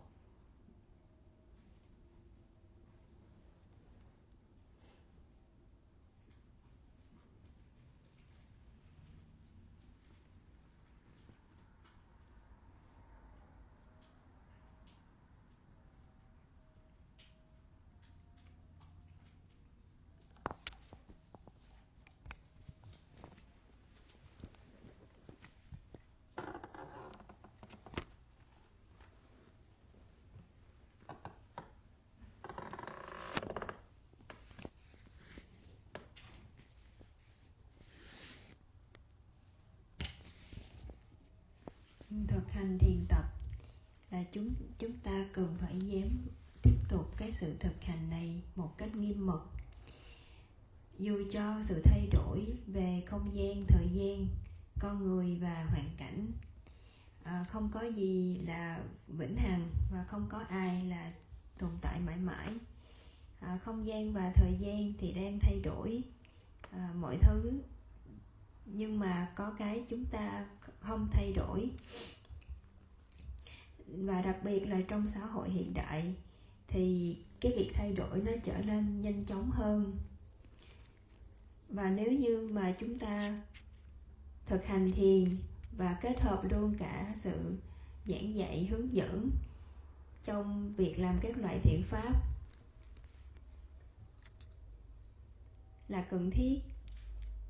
Nếu như mà chúng ta không hòa hợp được với sự thay đổi thì chúng ta không có tăng trưởng trong pháp hành. Sự không thay đổi cần phải là đề mục để thực hành với việc làm tất cả các thiện pháp.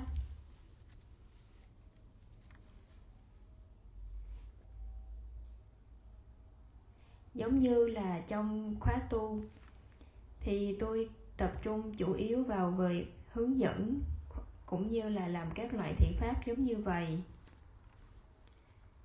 Đối với thời gian, không gian, hoàn cảnh thì cũng đang thay đổi, nhưng mà có điều là cái sự không thay đổi thì nó đang diễn ra, đó chính là việc hướng dẫn và sự thực hành cùng với việc làm các thiện pháp.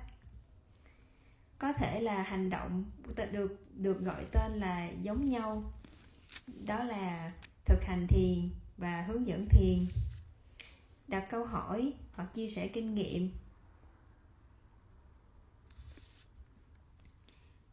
Nó là cần thiết để có thể giảng dạy về thiền tập.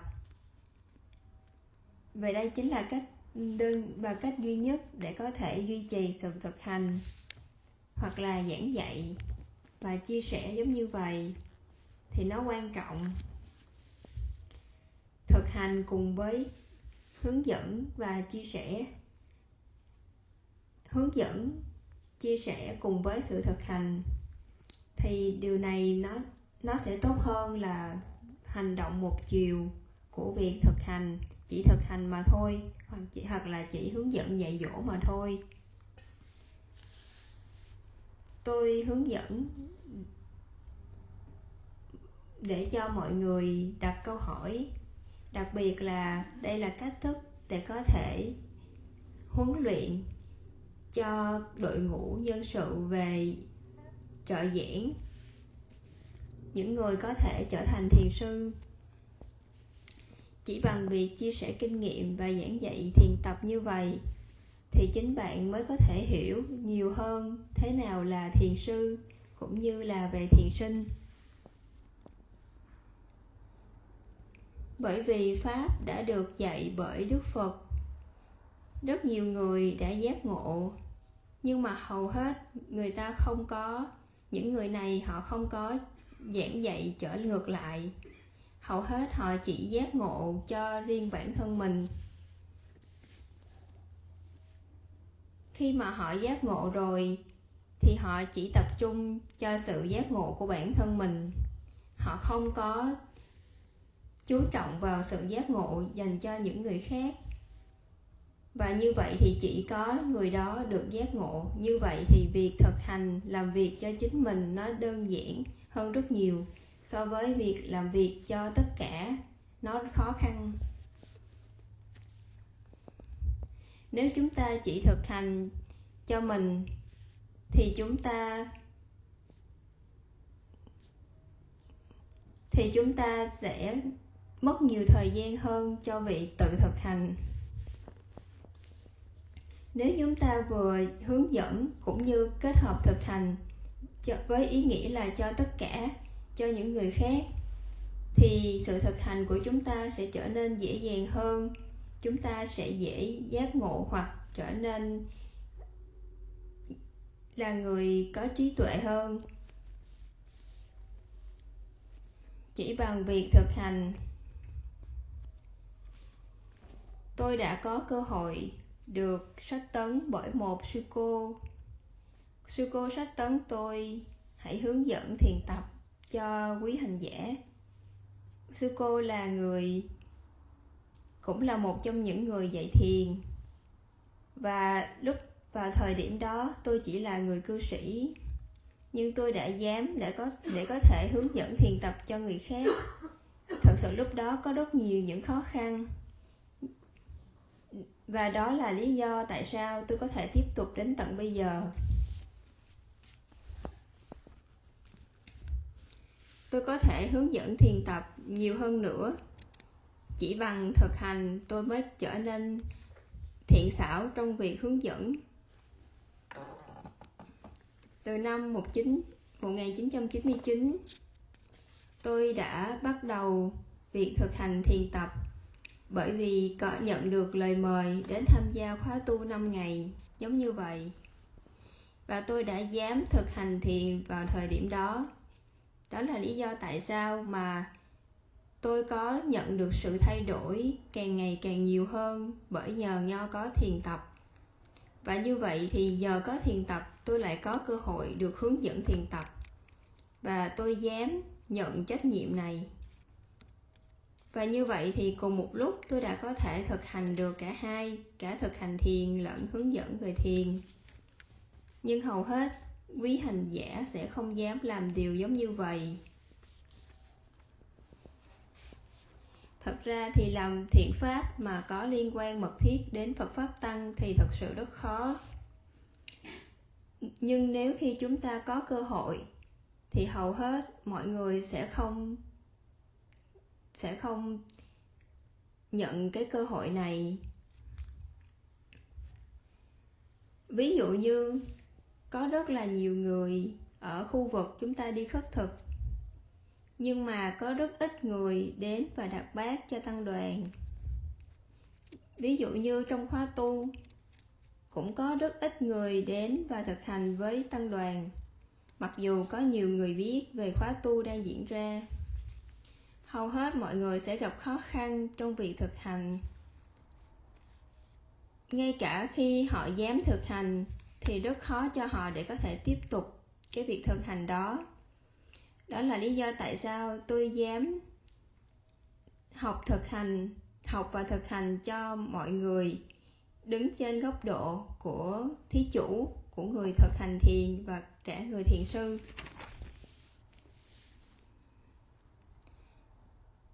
Khi mà họ dừng lại cái sự thực hành thì có nghĩa là họ không dám xả ly khỏi góc độ của những thành viên trong gia đình, góc độ của con người trong xã hội. Nếu như mà không còn ai thực hành thiền nữa thì sẽ không còn tồn tại thiền sư và cũng như thiền sinh. Ví dụ như ở Miến Điện, hầu hết các quý hành giả đều lớn tuổi. Họ có thể thực hành liên tục và cũng có người cũng có khả năng thực hành nghiêm mật và liên tục. Nhưng có người họ chỉ có thể thực hành liên tục nhưng không nghiêm mật. Mặc dù có người thực hành liên tục và nghiêm mật nhưng họ lại có dính mắc vào người thầy, vào pháp môn. Và như vậy thì họ đã chối bỏ cái sự thay đổi trong thế giới thiền tập. Và như vậy thì họ không có nhiều sự tăng trưởng trong pháp hành. Cái sự thiền tập và kết quả của nó chỉ có thể được duy trì ở đó. Và người này được biết cũng giống như là một hành giả thâm niên, một vị thực hành đi trước một thôi. Họ không có nhiều khả năng cũng như là trí tuệ trong việc làm thiện pháp. Và bởi quan sát như vậy nên tôi đã học hỏi được rất nhiều từ những vị này, từ các vị hành giả và các vị thiền sư. Đó là lý do tại sao tôi sẽ dễ dàng thay đổi hơn, bởi vì tôi có khả năng học hỏi từ mọi người, từ thiền sư lẫn thiền sinh, nhiều hoặc ít hơn. Và như vậy thì không có nhiều. Thực ra thì bởi vì không có nhiều các vị thiền sư nổi tiếng và cũng như là các vị hành giả thì cũng có sự dính mắc trong pháp hành, cho nên là những cái phương pháp và các người thầy để học thì nó còn hạn chế. Chính vì vậy mà tôi đã sử dụng sức mạnh của việc hướng dẫn thiền tập để giảng dạy, sức mạnh của việc thực hành thiền, của việc hướng dẫn thiền tập, cũng như là làm các thiện pháp một cách liên tục và nghiêm mật. Và đây chính là sức mạnh cần thiết cho một người hành giả để có thể tiếp tục làm các thiện pháp bằng chính năng lực của họ. Và đây thật sự cũng là một điều khó khăn.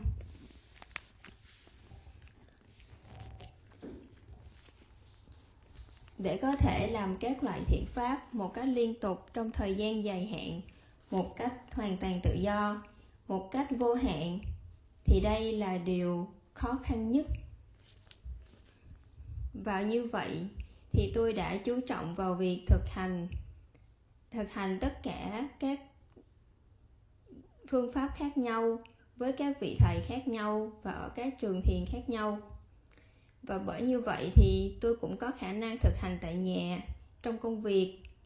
Tôi cũng đã cố gắng thực hành thiền ngày càng một trở nên tự do hơn. Và như vậy thì tôi có khả năng dừng sử dụng cả thuốc men cũng như công việc kinh doanh của mình.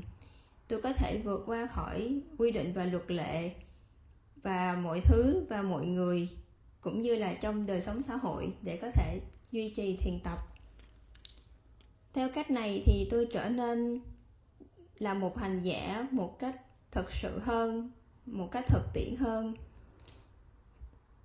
Thực hành một cách thực tiễn thì điều đó có nghĩa là nó có thể hiểu được như vậy. Ví dụ như là ở đây có khóa tu 7 ngày, thì đây bởi vì cái chỗ này là nơi có khả năng có cơ hội để tổ chức khóa tu. Cho nên đây là nhân mà chúng tôi đến đây để tổ chức khóa tu. Còn nếu như điểm này không phù hợp và tôi không có cơ hội ở đây, thì đương nhiên tôi sẽ tổ chức cũng khóa tu, nhưng mà ở những cái tu viện khác với những người học trò khác. Tôi không có dính mắc chấp chặt vào nơi chốn là phải chùa này hay chùa kia, hoặc là phải là ở cái tiểu bang này hay tiểu bang nọ. Tôi chỉ chú trọng vào việc tiếp tục tổ chức các khóa tu ở mọi nơi với tất cả mọi người, không giới hạn về không gian, nơi chốn, với tất cả mọi người, không giới hạn về con người, ở mọi hoàn cảnh, không giới hạn về không gian hoàn cảnh. Trước khi tôi đến nước Mỹ thì có một số những người học trò của tôi bảo rằng sắp tới sẽ có thảm họa tự nhiên, rồi chính trị không ổn định, cho nên tốt nhất là thầy đừng đến Hoa Kỳ. Đây là cái quan niệm vô cùng bình thường đối với hầu hết con người, những người mà đang làm thiện pháp một cách giới hạn. Vì tôi đã thực hành làm thiện pháp vượt trên giới hạn, tôi làm một cách vô hạn, một cách tự do, cho nên dù có thảm họa tự nhiên xảy ra thì tôi cũng có thể xả ly. Dù có cho nền chính trị có thay đổi thì tôi cũng có thể xả ly. Nếu tôi dính mắc thì tôi sẽ không thể làm như vậy một cách liên tục. Và như vậy thì tôi sẽ chịu khổ đau. Dính mắc chính là nhân của khổ đau. Và như vậy thì sẽ có vấn đề. Tôi hiểu rằng bằng chứng sự thực hành của mình một cách trọn vẹn và với sự không chối bỏ và không dính mắc. Nếu như mà tôi không có khả năng xả ly thì đương nhiên tôi cũng sẽ có vấn đề. Bởi nhờ có năng lực của xả ly cho nên tôi hiểu một cách không giới hạn. Dù có thảm họa tự nhiên hay là có vấn đề về chính trị thì tôi luôn có khả năng để có thể tiếp tục làm tất cả các thiện pháp. Bởi vì tôi không có chú trọng vào đối tượng hay con người, không gian, thời gian hoặc vào hoàn cảnh. Tôi chỉ tập trung chú trọng vào việc mở các khóa tu, hướng dẫn khóa tu, hết chỗ này đến chỗ khác, hết khóa này đến khóa khác. Ngay khi tôi không khỏe thì tôi cũng không dính mắc vào việc đó. Tôi cũng sẽ làm tất cả những thiện pháp, không có giới hạn về thời gian. Thật ra thì chỉ có ở Hoa Kỳ này thì tôi sẽ tổ chức khóa tu trong thời gian khoảng 100 ngày và lưu lại tại nơi đây. Nhưng mà ở những chỗ khác thì cũng sẽ có những khóa tu khác luôn tiếp tục. Ví dụ như là sắp tới sẽ ở Đài Loan và cả Ấn Độ.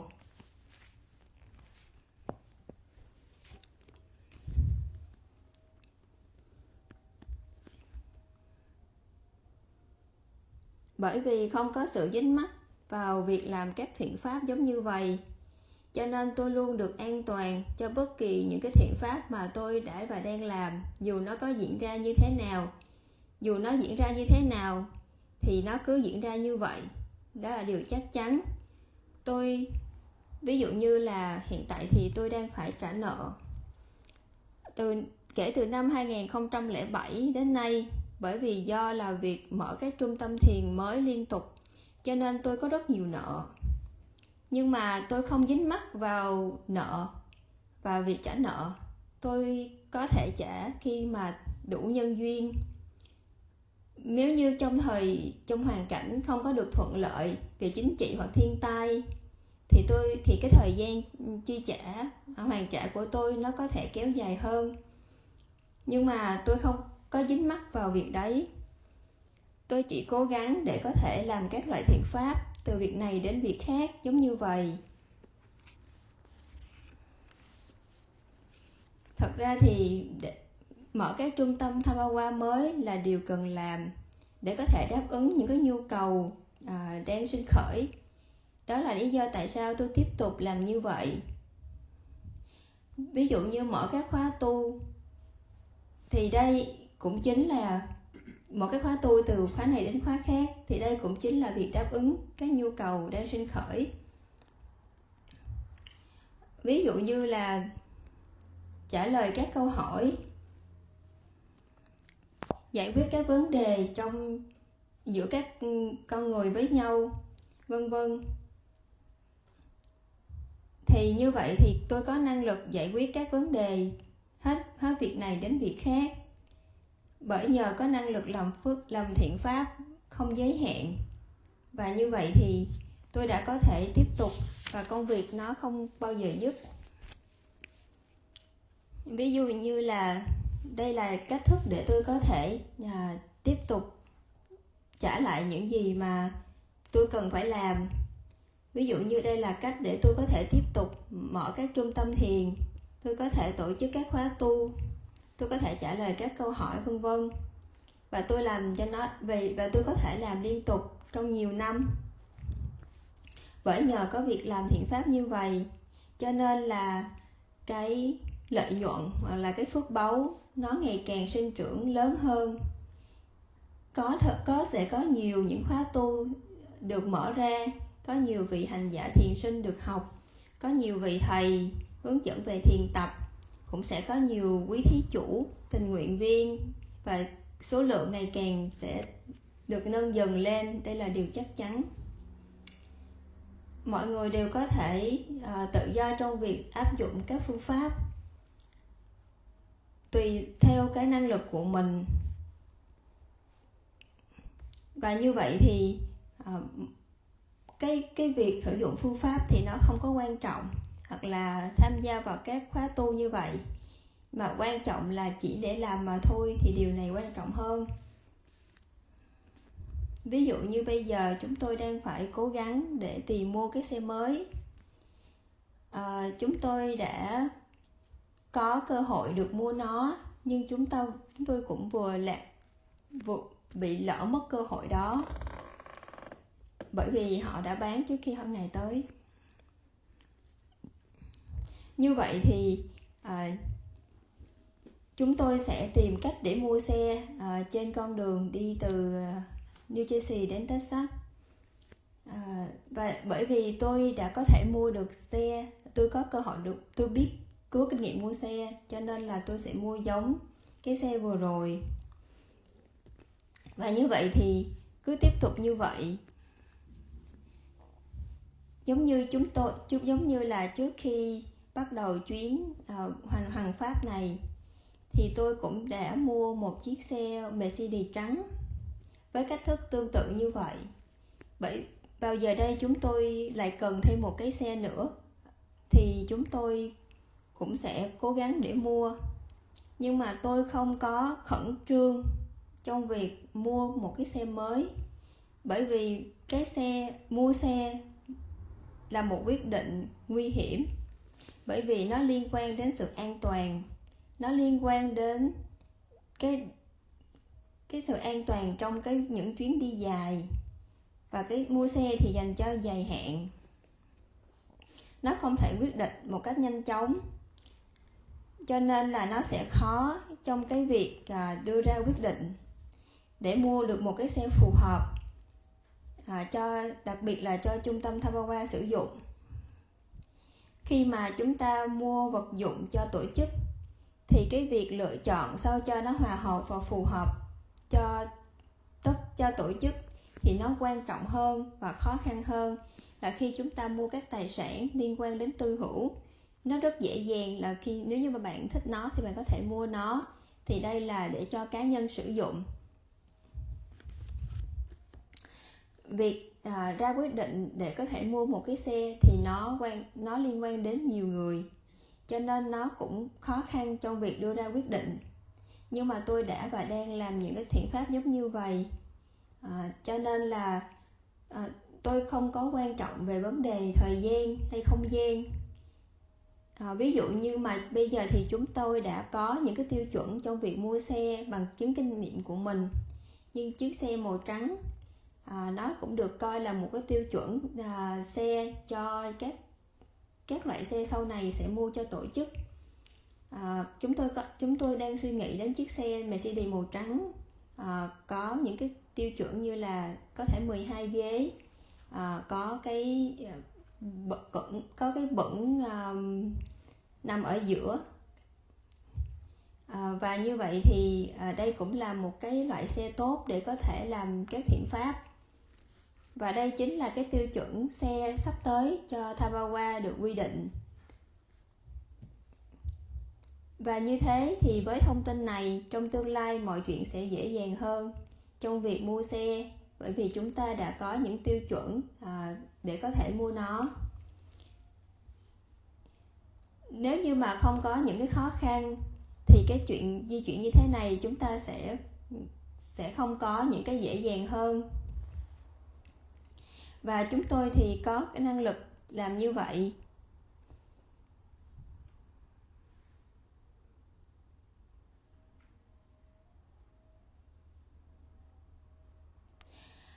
Một vấn đề nữa là lý do mà chúng tôi đã trễ nải trong việc có thể đưa ra quyết định và mua được chiếc xe là bởi vì trong chính nội bộ chúng tôi cũng không có được thuận hòa và nối kết, cho nên là giữa các tài xế của nhóm với nhau thì cũng đã có cái sự cạnh tranh trong cái việc tìm kiếm thông tin và để có thể hoàn tất cái nhiệm vụ để mua xe.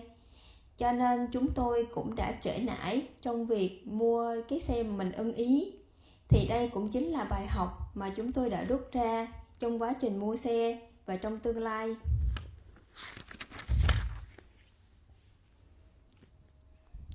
Thì cái cơ hội ở đây không chỉ là để mua cái xe, không chỉ dừng lại ở cái việc thực hành thiền với nhau, và đây cũng chính là cái sự giảng dạy lẫn nhau bằng cái sự thực hành thực tiễn trong việc làm thiện pháp với nhau như thế này theo đội nhóm.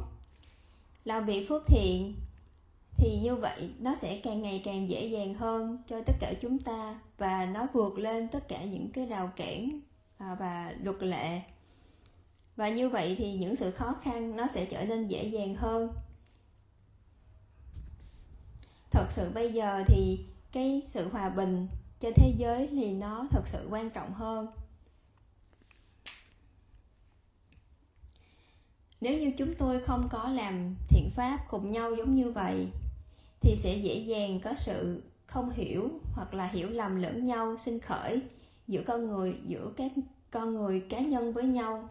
Và như vậy thì đây là nguồn gốc để gây nên những cái vấn đề.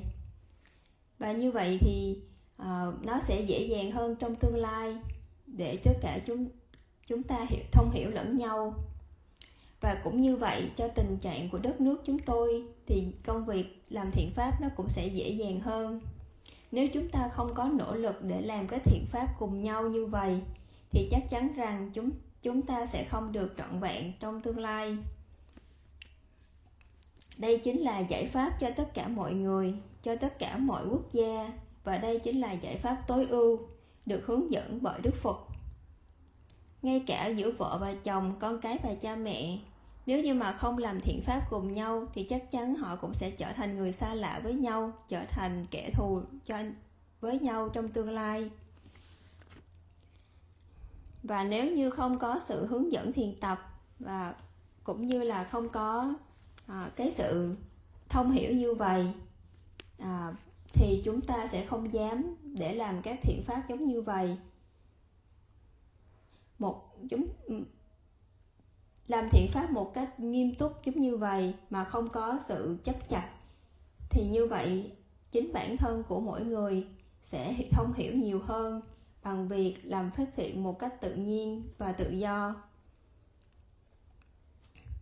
Hầu hết các phương pháp thiền tập thì sẽ dễ dàng để hiểu và thực hành, nhưng nó không có giúp cho giải quyết được các vấn đề sinh khởi cho tất cả. Và đây chính là cách thức để có thể giải quyết được các vấn đề và giải quyết được vấn đề cho tất cả.